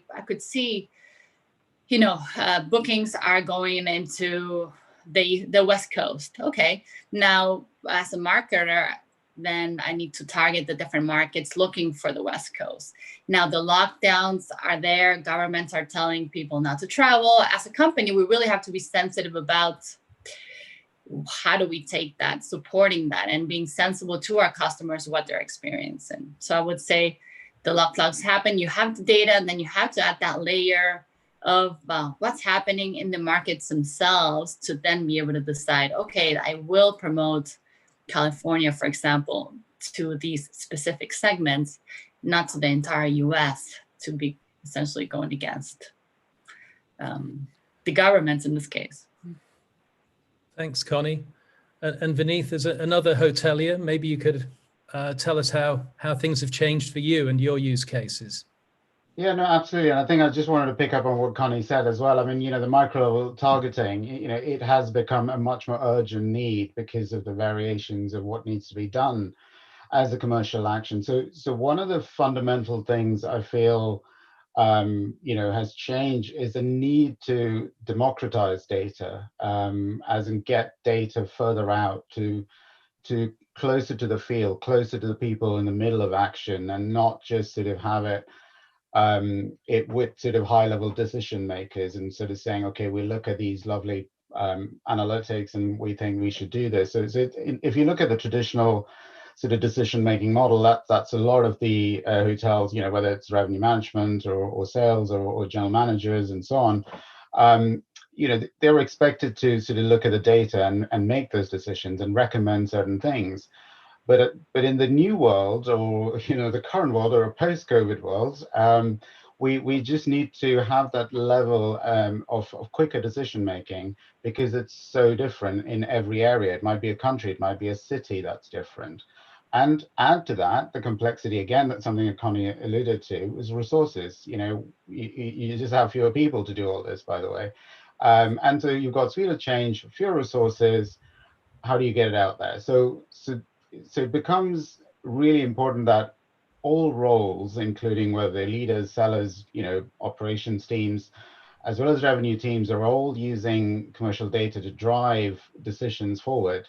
And any team that can kind of pull that together, a culture using data collaboratively, becomes automatically a bit more agile and meet the new demand environment much better. So avoiding the traditional challenges that we all know exist in our industry, and we know that we can't get rid of them very quickly, but we do work in quite a lot of siloed environments. So bringing that together, doing it as a collaborative team, and looking for a report, sort of reports by function, but not so much by function, but by purpose rather than anything else. Okay, thanks for that, Vineeth.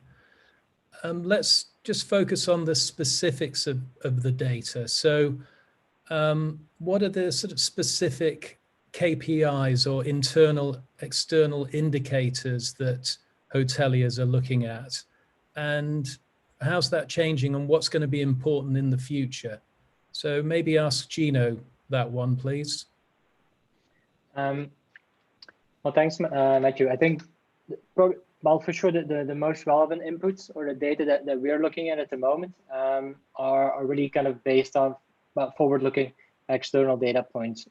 So I think that's going to be, I think especially for the next few quarters, going to be the prime priority. So when I talk about external data points, I definitely want to focus on the pre-booking top of funnel data points, and some of the ones that Connie was already referring to as well. So really making sure that we kind of try to influence the demand before the booking actually happens. So for that to be successful, we're trying to look, or we've actually been looking at gathering many various data sources that looking into top of funnel, OTA, meta, and GDS, flight and hotel search data that we really believe will kind of revolutionize how hotels are targeting their customers, consumers, and really put them at kind of equal footing with what the OTAs and the meta providers are doing. So I think this is a good opportunity for us to almost kind of get on almost equal footing with the intermediaries if we use this time wisely to make sure to really rethink how we're doing and kind of bringing kind of what Vidit was saying, the silos together, really bringing our e-commerce, our marketing and revenue management, distribution all together, and really kind of start looking at how are we going to focus and target these specific data points. So very, very exciting about the opportunity that is there if you really manage to really get hold of these data points and use them wisely. Another one that I think is going to be very important for us to look at is competition. So the static comp set that we all know, and we kind of blogged a little bit about it as well in the Hedna blog earlier in the year. The static comp set is no longer there. So it's going to be very important to, at any point in time, look at who you're competing with, because we kind of heard it throughout the morning already, the big box corporates and also kind of luxury properties, they have been struggling significantly. So down most, the 60% down versus last year. So they're going to want their piece of that leisure demand when it's going to come. And that's going to be by very competitive pricing and booking packages together. That is really going to try to lure people to those properties that they wouldn't have otherwise considered. On top of that, people would have probably preferred to go to a nice big book hotel, but now they're going to look at apartments or studios or the alternative accommodation. So that kind of competitive landscape has changed significantly, and it's going to continue to change because probably if you're in Q4 this year or Q1 next year, you might maybe be more looking at a normalized comp set again, but definitely for the remainder of 21, every week or every month, your comp set is going to be changing. So very important to keep it in mind. And I think it's going to be difficult for us to really do that ourselves manually. So we've been working on that for a while, but we've got some kind of AI machine learning algorithm that's going to help us try to figure out who are you competing with at any point in time, because basically people are looking. Well, kind of know Booking.com used to share that data. I think also Expedia, people also viewed your properties, and TripAdvisor, you could also still see it. It's a very useful way for you to figure out which other properties am I competing with, because consumers have been looking at those properties. So really try to utilize that data.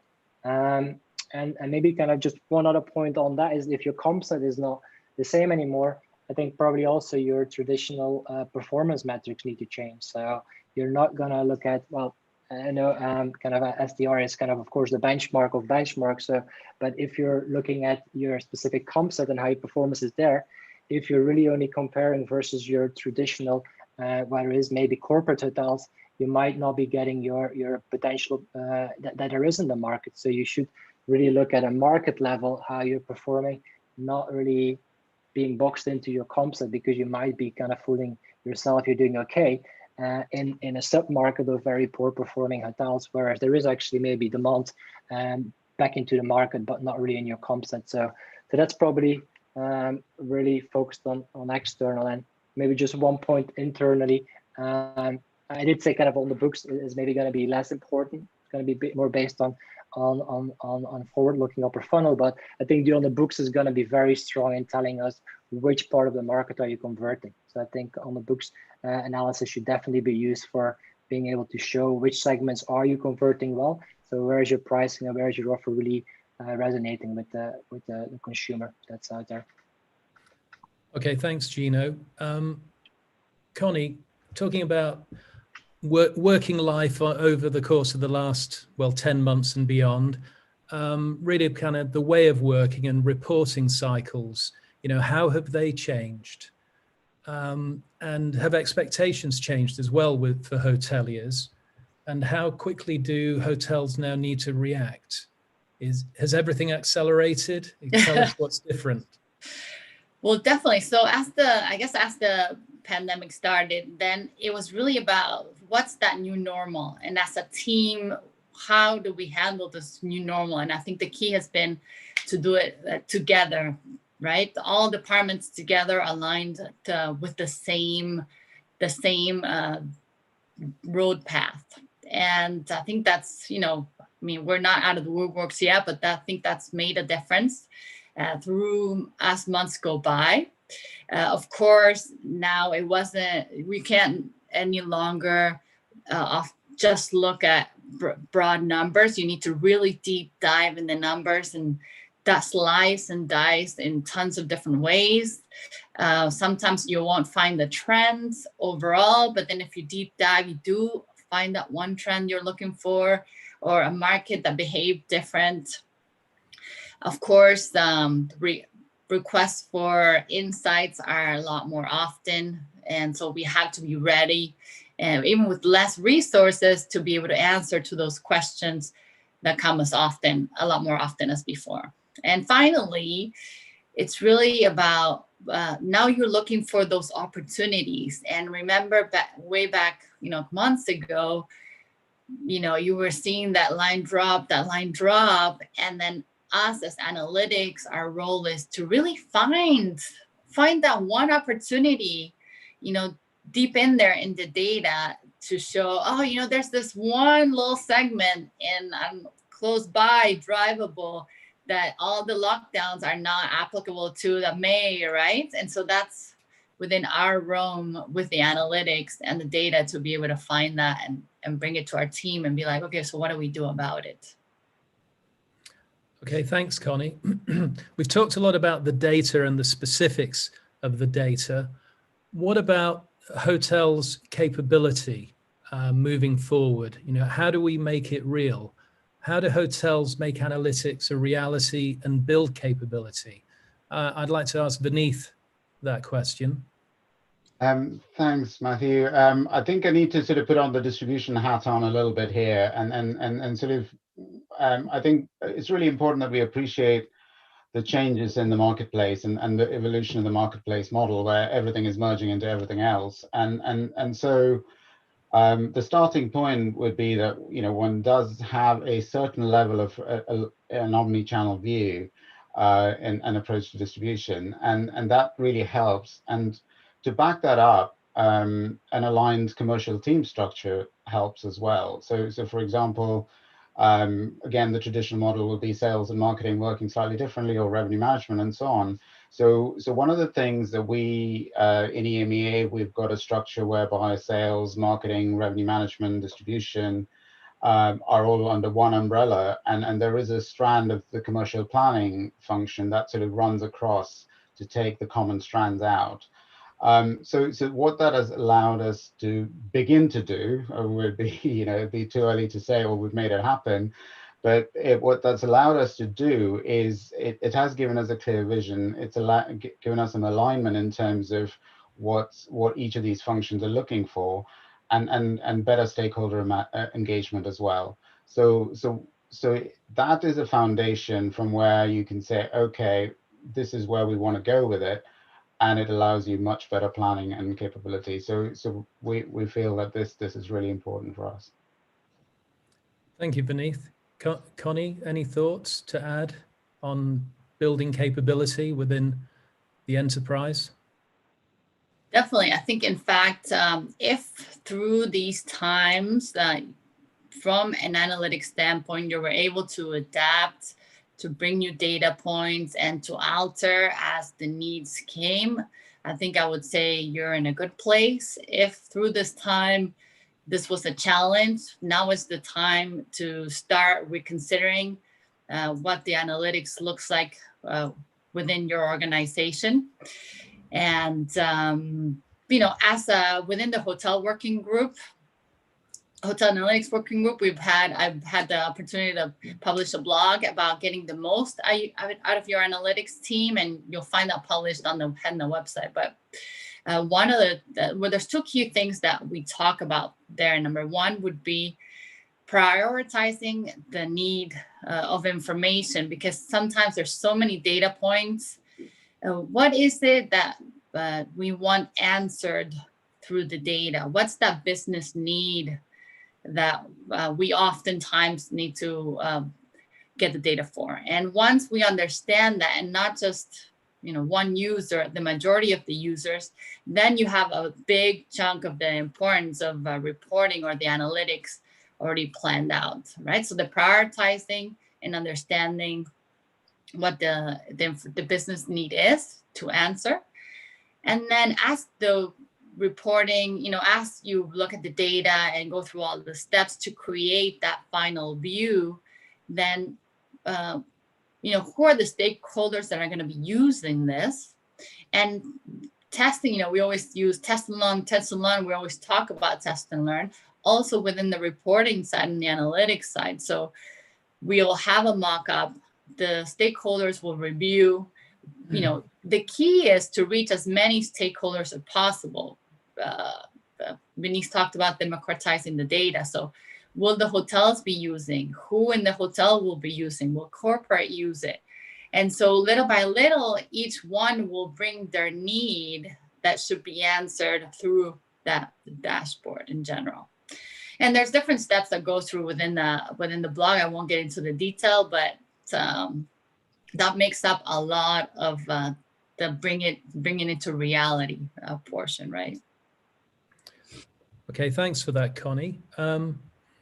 Gino, question for you. How do we handle expectations within hotel enterprises? I know you deal with many hotels, you've got many hotel customers. And importantly, how do we ensure analytics is a funding priority? As I already mentioned kind of at the start of kind of our session here, so I think to remain relevant, funding of the analytics, I think, will be crucial because this is what's going to help any company, whether it's come from a single hotel to a mid-sized hotel chain to global hotel chain. They're really going to be able to rely on the analytics to be able to basically get some of the demand that's out there and then navigate to better times into 22 when things might be back to some kind of normality. I kind of also see it as a bit of an opportunity. Again, like I think budgets have kind of always historically been allocated and I think been reviewed year on year in trying to kind of grow the top line and maybe reduce the cost slightly. But this really is an opportunity to kind of relook at how budgets are allocated and trying to, rather than kind of look at different projects in different departments and trying to solve kind of different problems separately, they really look at the budget more holistically from a commercial perspective, look at the full customer journey and really use that as how do we solve that from start to end, and try to find a commercial solution from it rather than trying to just look at all these budgets in separate departments. So I generally still believe that now is a time, as I said before, that when we're using this time wisely and the data that's out there wisely, to be at almost an equal footing with the intermediaries. We know for it earlier as well, I think loyalty and basically people that are part of our loyalty scheme will probably be more reluctant to book via intermediaries. They want to make sure they get probably the information from the brand itself. So I think again, cleanliness and the safety is of utmost importance. So making sure that we market those when we use the capabilities for our marketing campaigns to our loyal customer base is going to help us to kind of grow the trust between the brand and the consumer. And if you're doing that in the right way, I think because there's such limited data, limited amount of lead times, a brand or a hotel can be significantly more nimble and proactive rather than some of the big OTAs or some of the big players that are out there. So I would definitely see investing now in these analytics capabilities gives us a significant opportunity to come out of this at a stronger position versus where we were about a year back, where I think the direct booking war and basically the growth of the intermediaries back in 2008, 2009. I think this is going to be a bit different because we're really able to rely on the trust and basically the loyalty that customers have. So let's make sure we invest in the right tools to be able to build on that. But yeah, so I think definitely make sure there to push for the budgets in analytics teams across the globe, and even in some of the smaller independents. I think this is what's going to be able to set you apart in what's about to come. Thanks, Gino. How about you, Vineeth? Will you be pushing for budgets for your analytics teams? Yeah, absolutely. I think getting started is key, I think. And, we did start on the journey last year and in a way around the time the pandemic took off. So we had obviously higher goals at the time, but then we decided to keep moving and, better done and not than do nothing at all. So we looked at two phases when we managed with what we had in terms of data and what could we do a bit better with very limited budgets first to prove some ROI on that, and then sort of looked at more of, where can we invest as things were opening up and we had a little bit more clarity on how things were going. So I think it's really important to phase it. I think it's important to demonstrate some value. I don't think it's just by virtue of shouting from the rooftops, it's not going to happen. So I do think that there is that phased approach that does give us some results. Okay, thanks. Well, we've got a few questions, which I'm pleased to see. So if we can field those, let's start chronologically. First one first. I'm going to ask Connie this, being our marketing person, which is, how can analytics help a hotelier to tap on the psychological aspects of a traveler? Basically, this question is saying that one of the big blockers is people's willingness to travel. How can analytics help?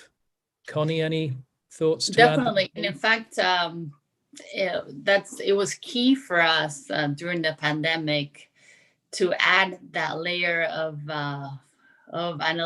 analyzing to the data, right? Because the data might tell us, there are bookings out there. When the pandemic or when the summer started, people were still booking now, but the key becomes then, if we do our investments though, will we get the return that is expecting, number one, and number two is what are the people feeling if we go out there with ads about traveling?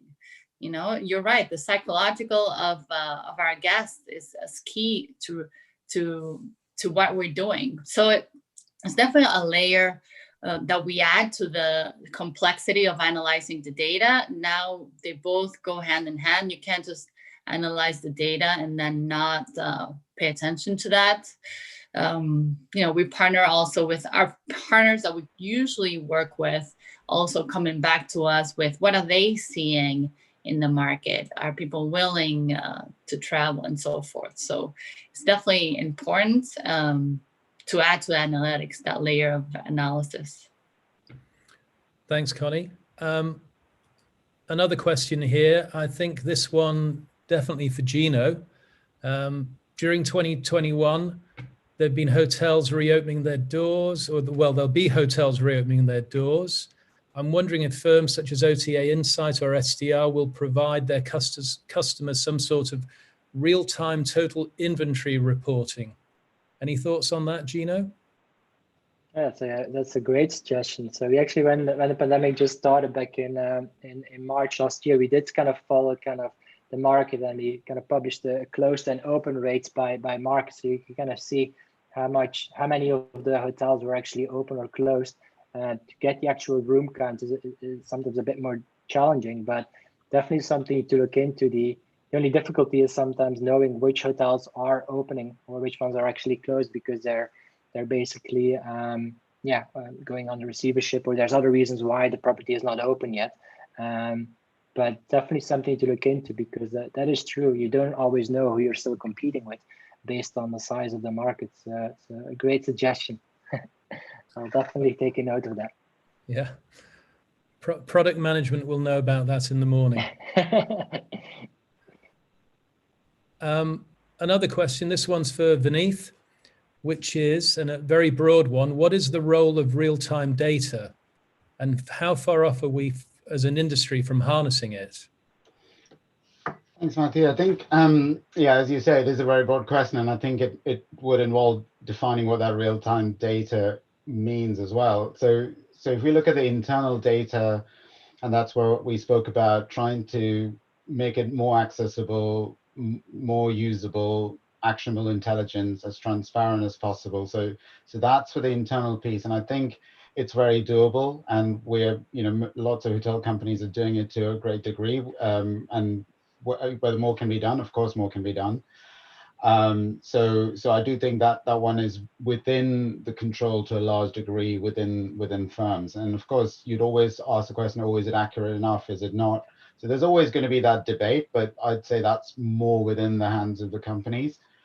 However, with the external data, of course, it's the layering. What do you want to conclude? What is your objective? What are you trying to achieve becomes a real question. So for example, you can get source and destination information in limited quantities. And, I know Gino, OT Insight, Revenue Insight, and, you have market insights. So that there are things that you can bring in from the outside, and then you have STR layers, and you have, so it's a lot of layering there from the external ones, which I think is a little bit more complicated. And I don't think I'm qualified enough to answer that question, to be honest, at this stage. But there's more work to be, lots of opportunities there is all I can say. Okay, thanks, Vineeth. And fourth and last question, I think I'll direct this one at Connie. So are you linking your BI to your CRM, to your online website, social media, booking engine? Basically, is everything integrated, Connie? I wish my answer would be yes, everything's integrated. But I have to say, I do believe our industry is a bit behind on having all the channels, all the data, all in the same system. In fact, how many times do we talk about, even within our working group, about, reports for this, report for that, this system for this system for that. I think that we're going in the right direction. And, it's one of the topics we talk about within the working group. In the end, it's really about sticking to one method, right? So if you choose, bring in the data together, we use Tableau, we use the Power BI. So which is going to be the tool that you bring everything in? And then the challenge will be, is, traffic in this tool the same as that tool? Does revenue in this tool mean differently in that tool? And is it attributed differently? And so how do we create a view together? We're definitely, that's where we're going towards. I think that's the end goal. And, it's up to us to continue working at it and bringing it all together. Okay, well, thank you very much, Connie, for your answer. And in fact, that's time up, which seems to have gone very quickly for me. I hope it's true for our audience too. But thank you to Connie, to Gino, to Vineeth for a very stimulating and excellent discussion. And thank you for the excellent questions as well, which were very much contributed to it too. So thanks again, and back over to Audrey now. Thank you. Thank you. Great. Thank you so much. Thank you, Matthew. And thank you to our panelists, Connie, Vineeth, and Gino, for sharing your hotel analytics insights. As Connie mentioned, I've been working with this group for a long time within the data analytics working group, and they're creating and delivering some amazing information in blogs that everyone really should get their hands on and read and go through. It was a really good opportunity to hear directly from these panelists with advice to hoteliers and our industry leaders. We often forget where to start, where to focus with so many priorities and competing priorities. And as this group, I think, did a really good job reminding us that it's important to gather and analyze the right data and really focus and commit to your teams to looking at the right data to making good decisions. So now I'd like to introduce our final session for today. Sebastian Littner, Hedna's president, will moderate a new session with several of our future leaders of Hedna. Sebastian will lead the future leaders in a session where these leaders will share their insights and thoughts regarding lessons they've learned over the last many months and what changes they see in the industry and what to focus on for the next year. So I will hand it over to you, Sebastian. Thank you, Audrey, and welcome to the future leaders of Hedna. April, Lisa, Gabriel, thank you for joining me today to talk about your perspective, your personal experiences, and we'll put a crystal ball out on our virtual tables and talk about what's ahead of us, right? So welcome, everyone. I want to sort of open up the microphone and get you guys to introduce yourself, talk about what you guys do. Maybe April, let's start with you. You're joining us from Atlanta, if I'm not mistaken. Yes, I am joining you guys from Atlanta. And my name is April Key. I work for Intercontinental Hotels Group. I work in product management, specifically in connectivity. So I looked after the technical aspects of our connectivity.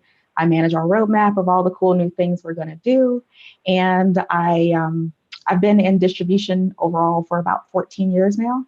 And half of that has been with IHG. Excellent. Thank you. Lisa. Hi, everyone. Lisa Murphy here, VP of Strategic Accounts for Shiji. I look after all things connectivity and distribution, calling in from Dallas, Texas. So enjoying the sunshine here today. Nice to see everyone. Excellent, excellent. And Gabriel, is it cold where you are? I guess I know the answer, but why don't you introduce yourself? Thank you, Sebastian. Yeah, it is pretty cold. So fun fact that, I'm also in Montreal, Canada, and, looking forward to going to a warm place when we can travel again. Very quickly, I think of being working with, online travel for the past 15 years.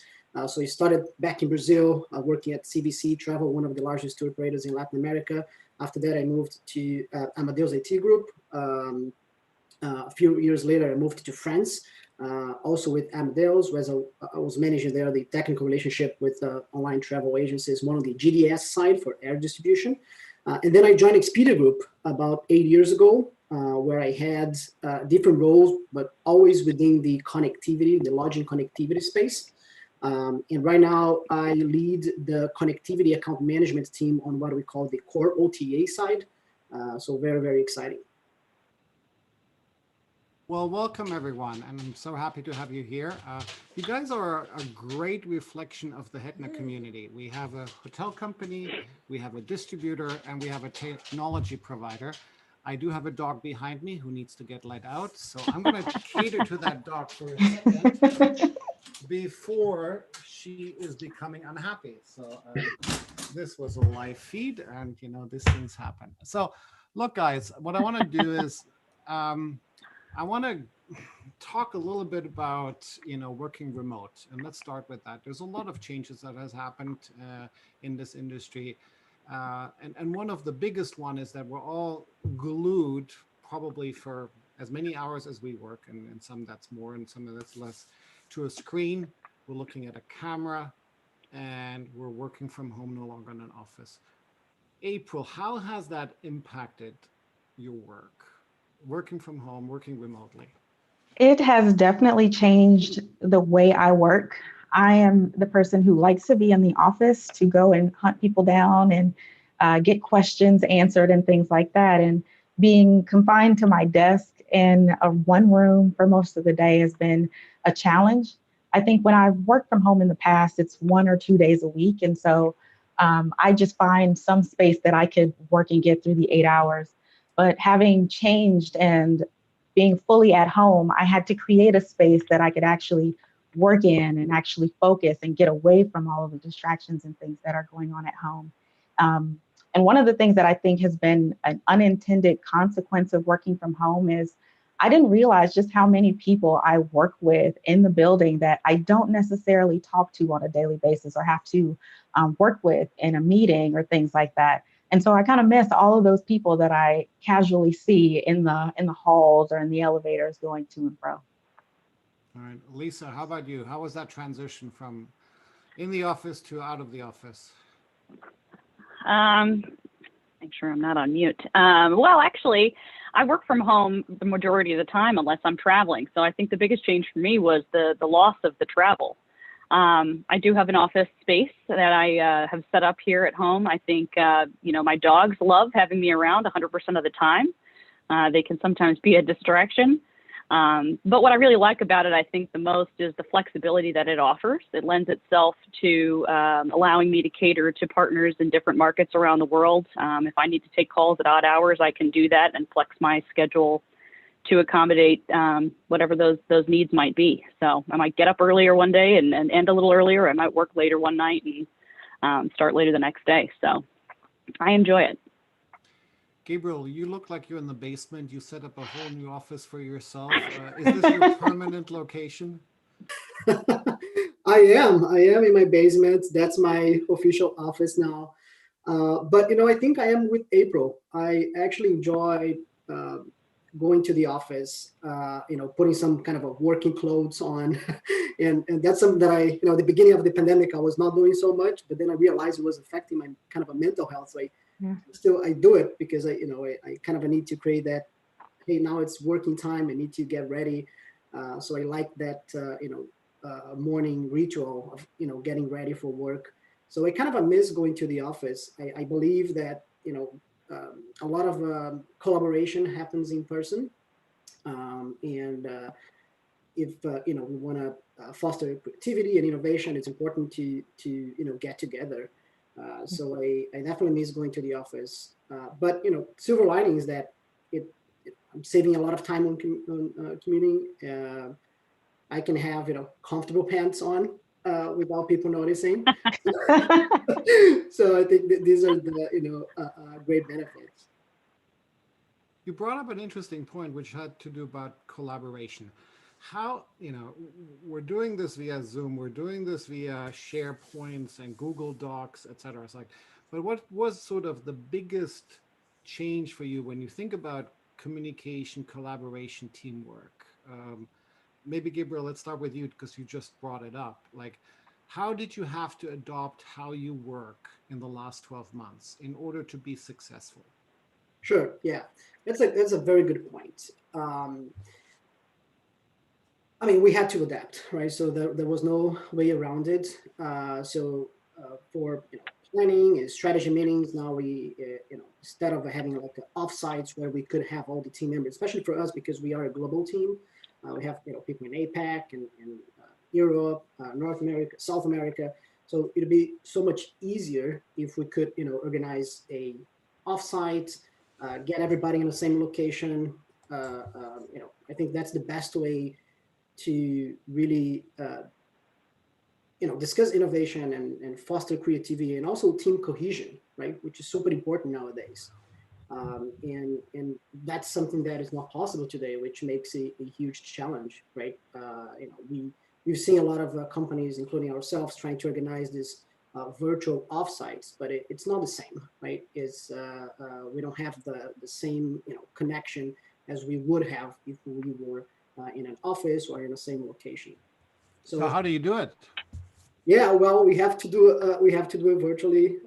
We try to not schedule long meetings. We have to be mindful of that. And I think one thing that also we have to adapt is really to create methods so everybody can participate, right? We've set up our team SharePoint. It has always been there, but now it's getting more used than ever before. So we try to create those documents where everybody can collaborate and put their ideas on, etc., rather than working in silos. So I think that was something that it was also positive by those virtual setups that we're having right now. Lisa, you've always been remote. You've never been really in an office. Much change for you on how you work, on how you communicate, on how you sort of collaborate? I don't know that it's changed too terribly much. I have worked in offices in the past. I just don't for Shiji. I would say that things that have evolved for me would be embracing, the Zoom whiteboarding capabilities. A lot of what we do tends to lead us into conversations where diagrams speak louder than words.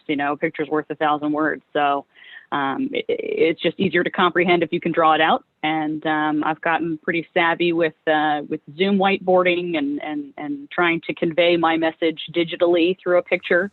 And other than that, I think, to Gabriel and April's points about collaborating and innovating face-to-face with your colleagues is invaluable. I mean, energy and ideas feed off of each other when we get to spend time together. I definitely miss human interaction. I've started to kind of live in this virtual environment and I'm getting used to it. But, I think now the evolution of working through Zoom and maybe Microsoft Teams and things like that, we use GIFs a lot more and maybe emojis and things to sort of get our message across and maybe lighten the mood or sort of bring the energy up into the conversation. So, and I think having the camera on is also a great way to interact with your customers, your colleagues, your partners.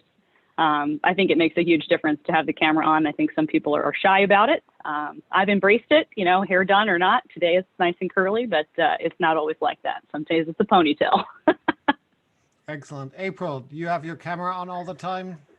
No, I can confess that I don't. I'm one of those people who are a little bit shy about it, but I think I can probably echo a lot of what Gabriel said in that, we've had these tools for video conferencing, whether it's SharePoint and all of those things before, but I think this period of time has definitely helped us to use them a lot more. And I think Microsoft Teams has actually been very big for us at IHG, being a communication tool and a collaboration tool. And while I can't get up and go knock on the door and find somebody in their office or at their desk, I can ping them and see, hey, are you available? Can we chat? So I think you still have those aspects of collaboration. I think one of the things I'm missing is, I miss being in person and being able to draw things out. I'm the person who's walking around with her whiteboard markers and trying to find a whiteboard to tell the story because as much as I like to, talk to people, I'm a very visual learner. And I think, you can paint a picture a lot clearly when you have whiteboard and some markers than me saying, oh, imagine this, imagine that. So collaboration has changed definitely, in this world. And we've definitely made a good use of the tools that we have. And I think it's been amazing to see how much we can shift from being in an office setting to being at home and still getting the work done. So it is possible. It is possible. Excellent. All right. Let's look back to sort of the last 12 months.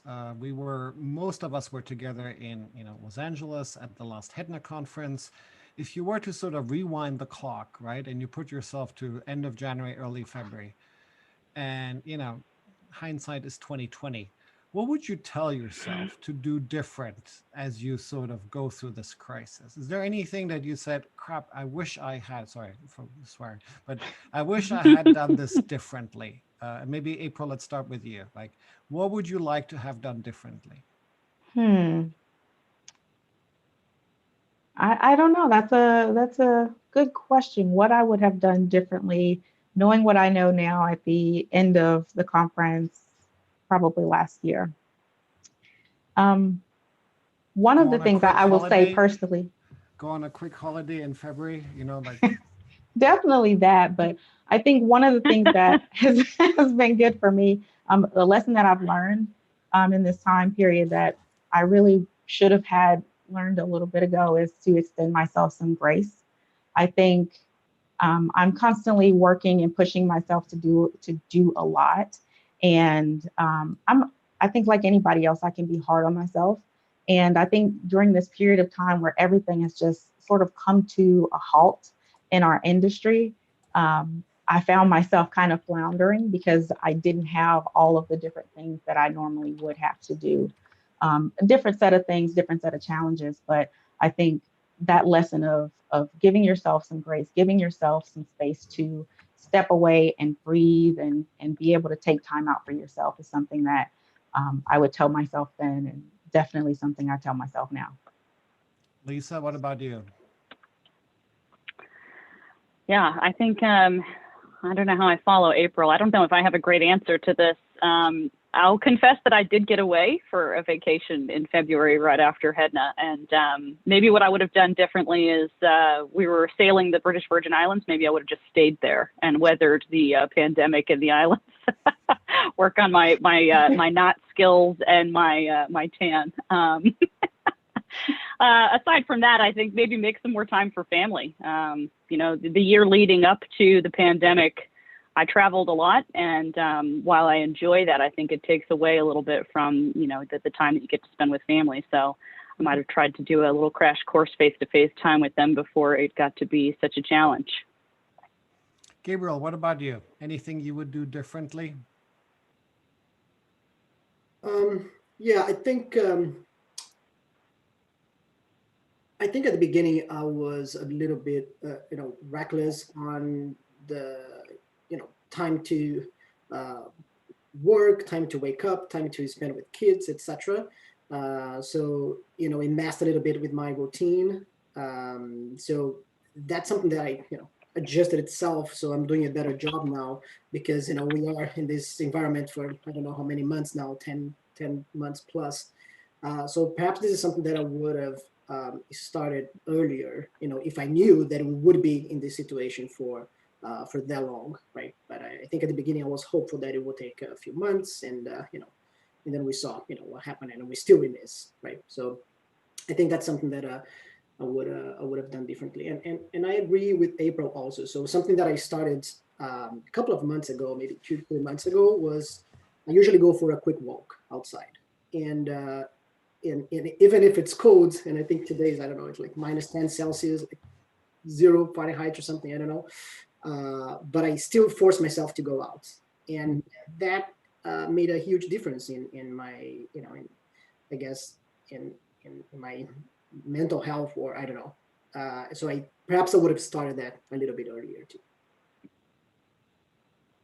It's an important factor, and mental health is certainly something that has become topic and content of many human resources teams, as well as, a focus of us as leaders. You are leaders, but you also have leaders that lead you. Let's talk a little bit about, what competencies you appreciate most, right? Especially, in this crisis of, sometimes we are distracted. We open up the news and we don't want to hear it anymore. We often get quickly distracted. But as you think about, leadership in general, and Gabriel, maybe let's start with you. What are some of the competencies that you appreciate the most in a leader, and that you potentially want to, showcase yourself? Sure. Yeah. Well, I think for me, leadership is really about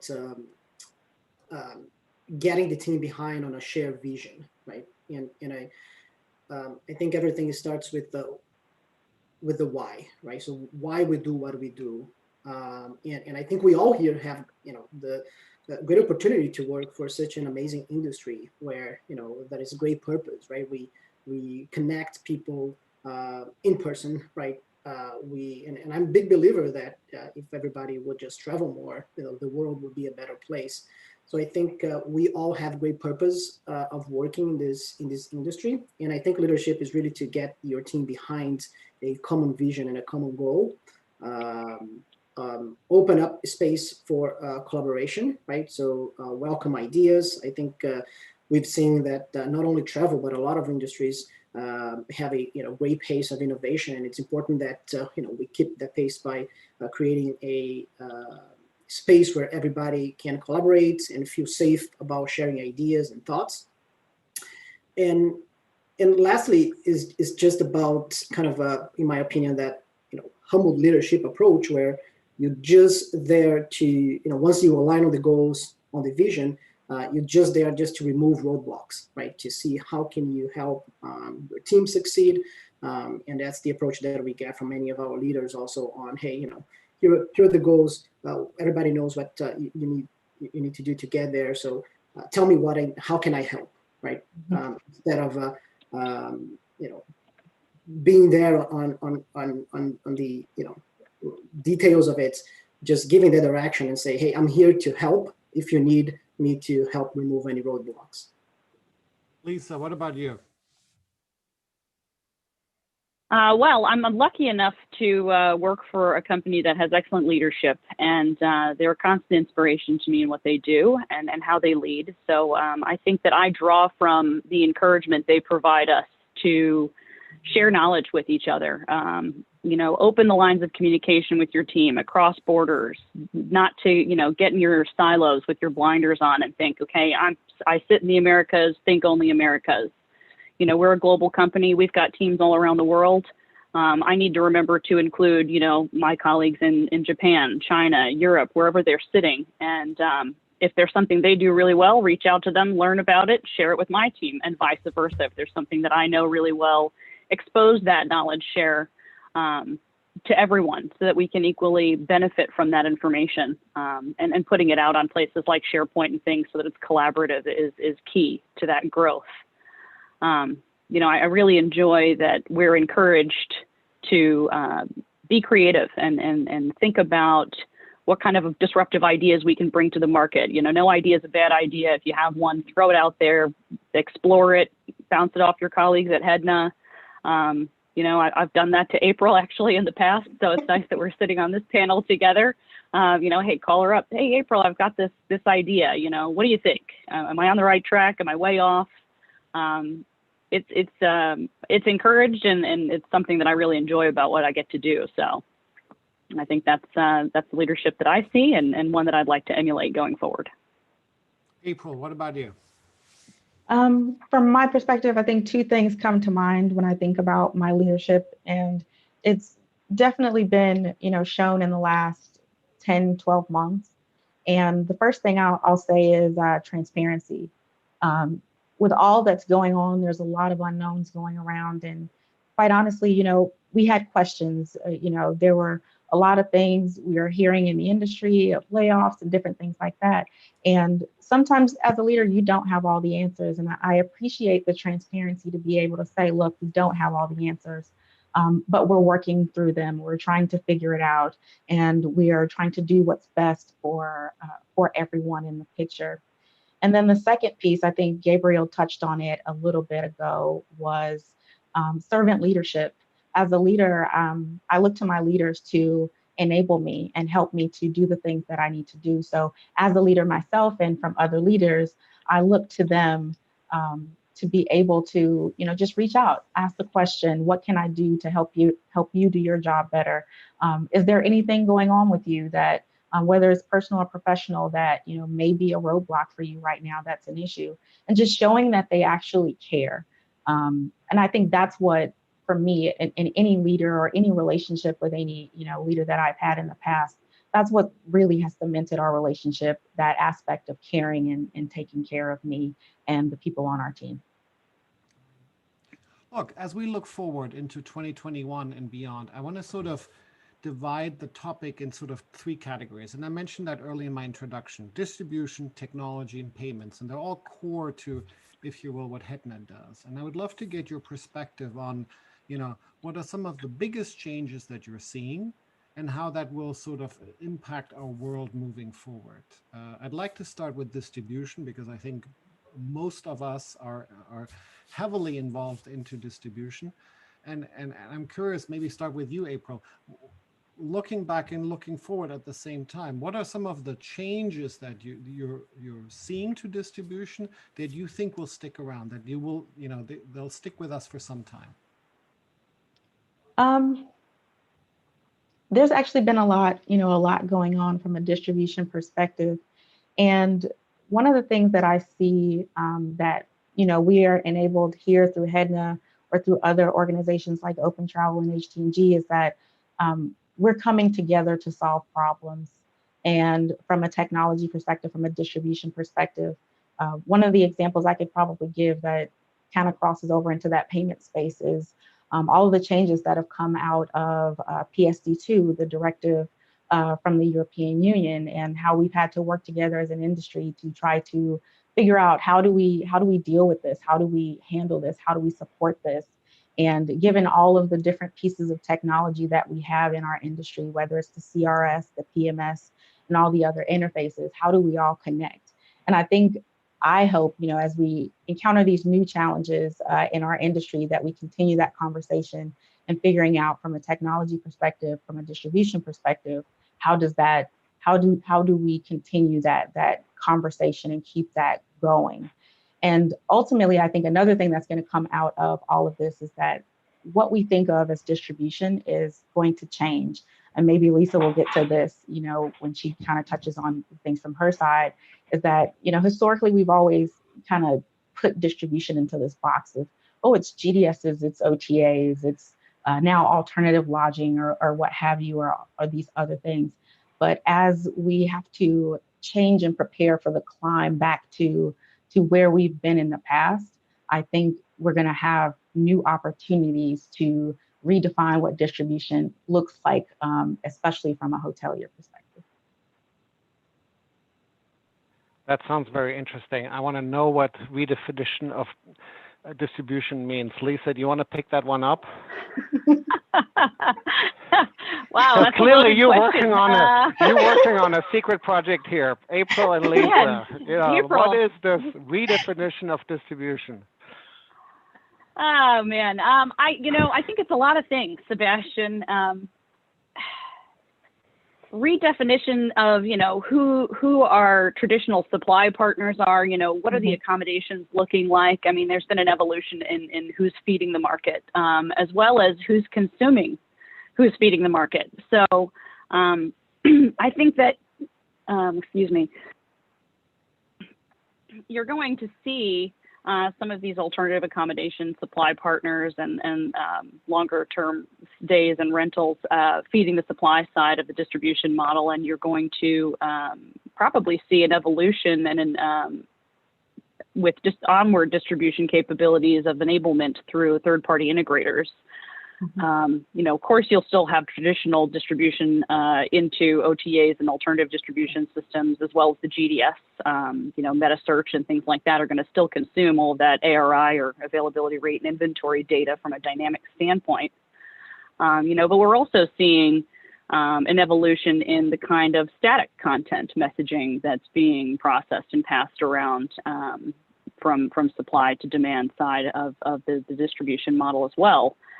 With all of the social distancing and safety and cleanliness messaging, there was an immediate need to get that content out to the partners and the customer base and the consumers to see, yes, as a hotel brand, we recognize that this is a concern and we're addressing it, and here's how we're doing that. And not just doing that in one language either. So there's kind of a multi-prong approach to static content. Or semi-static content, as some like to call it, because it's always changing, right? Static implies that it stays, but it does evolve with situations like the pandemic. So incorporating that safety and cleanliness content, and then translating it into multiple languages so that it can be interpreted and understood by the end user. So I think that that's definitely something that we're going to see. And then, of course, the third-party integrators enabling onward distribution. So I've seen more of a reliance, I would think, of some of our partners and in the industry of a need to get your product out into the market and a reliance on technology partners to provide that service. So it's not just a one-to-one connection or a direct connect as such these days, but a variety of ways to get the messaging out there for the broader market to consume.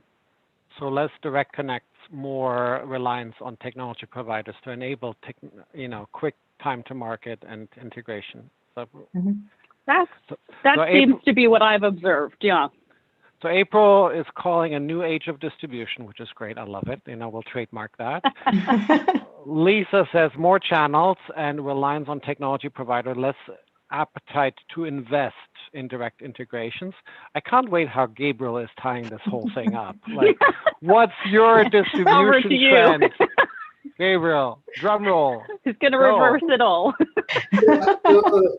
No, hard to beat this one. But look, I think it's going to require a even greater collaboration from everyone, from every player in the industry to work together to help the industry recover. And I think on Expedia Group side, when I speak to our product teams, I think high level, what we want to do is really to remove friction from our hotel partners and vacation rentals and properties in general. So, if it's easier for them to perform an action from their system or their platform instead of logging into our extranet, then we wanted to enable that, right? So to that end, we'll be making more use cases available through our APIs. That's something that we're gonna invest a lot in 2021 and ahead. And we also make it easier for connectivity partners to integrate with those capabilities and new APIs and services in a more self-service manner. And I think one of the things that really excites me is data, right? So, our Expedia Group product teams, they have, as you can imagine, access to a lot of data points, and they are doubling down or maybe even tripling down on data and tools to really help our lodging partners optimize their business and make the most of our tools and in our marketplace. All right, so I think April, again, new age distribution, Lisa, collaboration and new channels, and then Gabriel, data and new APIs. That's and optimizing use cases or automating use cases, removing friction. That's correct. Yeah. Getting creative. Yeah, I think Gabriel said a good thing there of removing friction. And that's a collaborative effort from the booking channel down to the hotel who's delivering the service. If I'm a guest and I ask for some amenity or some add-on on Expedia, what's the guarantee that that message is going to get accurately delivered down to the hotel for them to be able to deliver on that experience when the guest arrives? And that's a industry-wide conversation to have. So even if it's between myself, Gabriel, and Lisa sitting here trying to figure out, if I'm IHT, how do I make sure that I'm getting that from Shiji, from Expedia? Excellent. Very cool. Technology. What changes are you noticing in general? Anything that you get excited about? I mean, I read recently in the news that you can now in San Francisco use your face to board a plane, right? Biometric check-in is happening, and it's happening in Asia. I believe it's Hong Kong or Singapore, probably both. Singapore, San Francisco has a gate where you can basically use your face to board the plane. You still have to register at a course front desk agent. Let's think about hospitality and exciting technology in hospitality. Maybe April, turning it over to you since you're the, representative of a hotel company. What technology excites you? Well, I think for me as a guest on an individual level, what I'm excited about is in hotel technology. That's for me the best experience. As someone who, I live in a home with all of these smart devices. When I go and I travel and I stay in a hotel, I like to have that. I'm a techie person. I like to see that in the experiences that I have in hotels. So whether I go into the room and I'm able to control the lights and things via an app, or set the devices in to wake me up at a certain time and tell me what the weather is, tell me the top news stories of the day, or as I'm walking through the hotel, have these other digital experiences where I can either engage through a mobile key or something like that. I think those are the things that most excite me, and to see how we can take that technology that is so very much so available in our society and bring that into travel. So you don't bring your own device, you don't bring your own sort of Netflix account, and you want to use it there, or help me understand that a little bit. Well, it's a little, it could be that as well, whether when I get into the hotel, I can log into those types of services and things like that. But one of the best experiences I had at a hotel, and I won't say the name of the hotel because I hope it was an IHG hotel. I hope it was an IHG hotel. Was that, there was a tablet there as soon as I walked in, and I could program the lights and things like that, or program my wake up time. I had all of these things that I could do, whether it was even requests for towels and things like that from this tablet. And I just enjoyed that. That was a surprise and something that really delighted me about my experience on the property. Lisa, as a frequent traveler, you're probably able to recognize that property, or at least have stayed in such examples, or a hotel that has such thing. But turning it over to you, any technology, and can be hospitality or travel related, any that excites you? Questions to me? Yeah. Let's see. I mean, I think it's several of the points that April touched on. Getting back to traveling, I look forward to it, and I think that we'll be social distancing for a while. So anything that we can do to embrace contactless check-in, contactless payment, we're going to continue to see that as a trend. And as much as we can embrace it as a society, I think the better off we'll be with continuing our health. And keeping it in good standing. We all carry these smartphones around, and there's lots of algorithms and information and data about us out there. You look to some of this AI intelligence, artificial intelligence, and some of these smart devices, your Google Home, your Amazon Echo, what have you, all that data is out there. And I think that I would like to see some of these larger technology companies take that data and personalize it and predict for Lisa, what does she want to see and when does she want to buy and where does she want to go, and deliver on that, right? Let's sell to our customers the way they want to buy. I'm putting a lot of information out there on a daily basis, minute to minute. So harness that and embrace it and use it, I think. So your observation is that even though you're sharing the data, retailing or the people who are advertising or maybe even offering certain products are not yet leveraging that information. I think they a lot of times are or maybe, but not as accurately or impactful as it potentially could be. So they don't I definitely get retargeting ads that are sometimes completely off. So they don't know you well enough yet, is ultimately it. I must be running some misdirection on the information I'm putting out there into the search bars. Excellent. Gabriel, what excites you about technology advancement in travel and hospitality?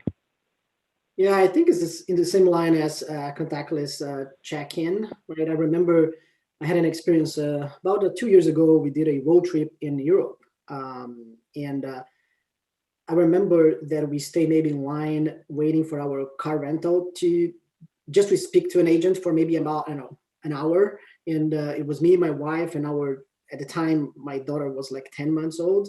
So, and we also had a small dog with us. So that was not a fun, queued up to speak to an agent. So I think, we've been talking about those, seamless experience and contactless checking for a while. But the pandemic really accelerated the need for that, right? And I think that will remove the customer friction, right? So they can enjoy those services and make everything more efficient. So it's great to see that our brands are making a good strides on that on the car rental side, but also on the hotel front, working with our hotel partners and chains to bring that experience to life. So that's something that really excites me. April, you already mentioned PSD2 or 3DS Secure. There was also another horrible term that we used in the past. I forgot that one. But anyway, payment security. Let's shift a little bit to payments for a second. B2B payments are seeing, great innovations. Our Open Payment Alliance has published something with HTNG. What trends and changes are you seeing when it comes to payments, both from an end customer, but also, of course, as you exchange, value between trading partners? I think PSD2 has been one of the bigger regulations that have the most impactful, I'll say, regulations that's come along in a while. And I think it's fostered or at least exposed an opportunity within our industry from a payments perspective. I think, quite honestly, from a technology perspective, we've been a little bit behind the ball in integrating some of these experiences. So like Gabriel mentioned and Lisa mentioned, these contactless experiences are becoming more prevalent. They're required often, now with social distancing and things like that. So from a payments perspective, I think we want to further figure out in the hotel industry, how do we embrace payments and the options, the contactless payment options, or whether it's mobile payment options like PayPal or even WeChat and other forms of payment in the industry. And also, I think what has traditionally been in our industry is that the payment is always with the booking, and sort of getting down to that place to really separate the responsibility there. I think that's a conversation that needs to be had and talked through and figured out in the travel space. Thank you, April. What about you, Lisa? Well, I agree with April, of course, and I'm thinking that there is a shift to these disruptive payment solutions: Apple Pay, WeChat Pay, Alipay. Using your Venmo account to pay for things, PayPal, what have you. And traditionally in the hospitality space, the payment has gone with the booking, but it doesn't have to do that. We can reimagine what the payment path looks like and redesign it. That's, I think one of the reasons that Hedna is around and exists is to challenge the standard and the status quo and look for ways to improve upon it. In my eyes, I think it's about technology-enabled services. We have to be flexible and create a seamless, intuitive guest experience, and whatever it takes for that to apply to the payment methods, then let's disrupt the status quo and make it seamless for the guest, so that it's that much better for them, and they'll repeat the process. Gabriel already mentioned removing friction in another topic. What about payments, Gabriel? Also, we should remove more friction or less friction, remove friction? Absolutely, yes. And on the customer experience side, I'll add that more to our brands to speak to it. I'm sure they're doing a great job providing great experience. On the more integration side, I think also comes down to collaboration, right? So let's make sure that whatever new technologies that are there are supported through all the different touch points to get to the final either PMS or downstream system that needs to take that payment. So this is something that we need to work very closely with partners to make sure that whatever we are putting in place works for everybody in a hopeful without friction way. I think. Go ahead. Sorry about that, Sebastian. One other thing that I was thinking of in terms of payments is, given everything that's happened in 2020, we're seeing that a lot more people are cost conscious about how they travel and how they plan their travel. And one of the cool things that I've seen, in the payment space has been the emergence of providers like Affirm and things like that are allowing guests to, pay for their travel, at a later date, or other opportunities like that. And I think how we embrace those is also something that we should talk about as an industry as well. We want guests to be able to, in a perfect world, plan out their travel so we know what's coming, from a demand perspective, but allowing them from a payments perspective to have those options available to them to do that as well. All right. Guys, I want to get ready for sort of the final meaty question, and you all future leaders of Hedna, if you will. And I'd like for you to start thinking about, what recommendations, what would you say to the current leaders of Hedna, including myself and the board, right, if you will, of what we should do with Hedna. And this is, what are you trying to get out of Hedna that we can do more of? Any recommendation, anything that comes to mind. We're working right now diligently on the programming for the rest of the year. And I'd love to get, your thoughts and feedback on, the themes, the pillars, the things that Hedna is focusing on. Is there anything that we should do differently? Is there anything that you think we should do more of? I'd love to get your perspective, since ultimately you will become the future leaders of Hedna. Who wants to go first? I don't want to point. I'll go first. April, go. I'll go first. This is some feedback that I think we've given in the past, but I think we haven't obviously been able to put to use yet. And one of those things is specifically targeting issues to solve and creating groups for us to talk about those specific things. And the example I'll give is we've had the content working group in the past, and I think their remit was very broad. And so they did publish several, working papers and things like that, which I think have been very useful.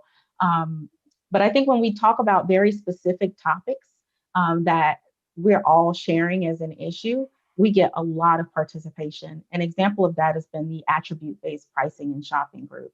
I think when we first put that group out there, and we had such response to it because I think it's been a topic of conversation for a while. And I think now that we're starting to get together and define what things are, get a lot of participation and a lot of engagement there. So I think going forward, it's as we think about the working groups and things that we spin up, that we make sure that they're specifically trying to address or meet a need in the industry. And then we can get the right people around the table to have a conversation and figure out how do we define standards and processes around these things for the industry.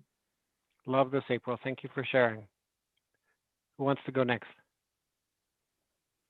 Yeah, I echo a lot of that, right, April? I think, as we see those, I think the need for greater collaboration within the entire industry, I think Hedna is very well positioned to facilitate those discussions and help create those standards, right? We've talked a lot about content exchange and standards around that, etc.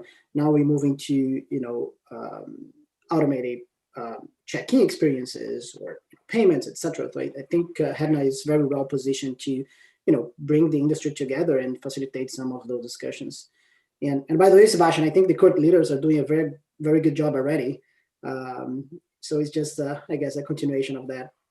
Oh, it's your chance to say what we're doing poorly as well. It's like, but that's fine.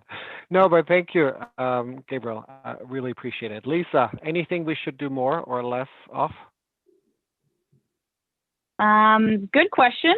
I think along the lines of the open dialogue and communication and creativity that I think is generally embraced, I'd like to see more of that. I'd like to see more action taken on some of these conversations that we have. I think, as everyone has said, we as an industry tend to recognize a lot of the same challenges. So let's identify them, talk about them. I think we do a great job about that. Maybe we can, set some goals and be thought leaders and then deliver on some of those thought leadership ideas and make some changes and make some movement, shake things up. I'd also like to see, for some of the new members that come into the Hedna group, and this has been talked about, and it may exist, but I've just not heard the latest and greatest about it. We did talk at one point about a mentorship program.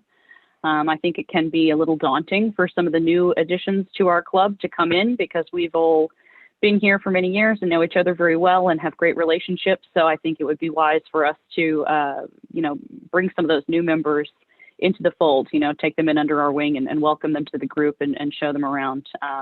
That did exist a little bit at the last Hedna I was in LA, but I think we could improve upon it. So I may be volunteering myself for something here, and I'm happy to help. You certainly are. Lisa, no, guys, thank you very much for sharing your thoughts and insights around this. I look forward to seeing you guys in person in Miami, and we'll celebrate over coffee or drinks or whatever you'd like. hang out hopefully on a beach. I think, Audrey, that's the plan, if I'm not mistaken, at least for one evening. But thank you, April. Thank you, Lisa. Thank you, Gabriel, for lending us your thoughts, your insights, and sharing your expertise in the areas that we covered. Audrey, I'd like to turn it back to you and say thank you, Audrey, for hosting, for organizing, for putting this thing to life. And a lot of that is thanks to you, Audrey. So if I haven't done that yet, thank you very much for all the things that you do. And of course, Mike, who, I don't know, are you partnering or is he your assistant? I don't know. We'll sort that out afterwards. I don't think anyone is Mike's assistant. But thank you, Sebastian. And I also want to personally thank Gabriel, Lisa, and April. This has been amazing to hear from our future leaders. You guys brought a lot of really good perspective on how we can drive for results now and in the future. But we do have to say goodbye because our time is up. Our sessions have concluded for the day. I also want to thank everybody, the board of directors, the Hedna at Home conference chairs, which were Mike Carlo, Ian Auckland, and myself. Would like to thank everybody for joining our sessions today. This has been a really intriguing Hedna at Home to start 2021. And a big thank you to our conference keynote, Jan Freitag, today's moderators, which included Mike, Matthew, and Sebastian, and of course, to all of our panelists. Your engagement and involvement is greatly appreciated. We couldn't do this without you. And finally, a big thank you to the Ewald Group for helping us organize this event and our other events throughout the many years. We are looking forward to seeing everybody at our next Hedna at Home in May. We'll be doing similar type sessions. And then, as Sebastian said, we absolutely want to see everybody in person in Miami in October. So thank you, everybody. Have a wonderful day.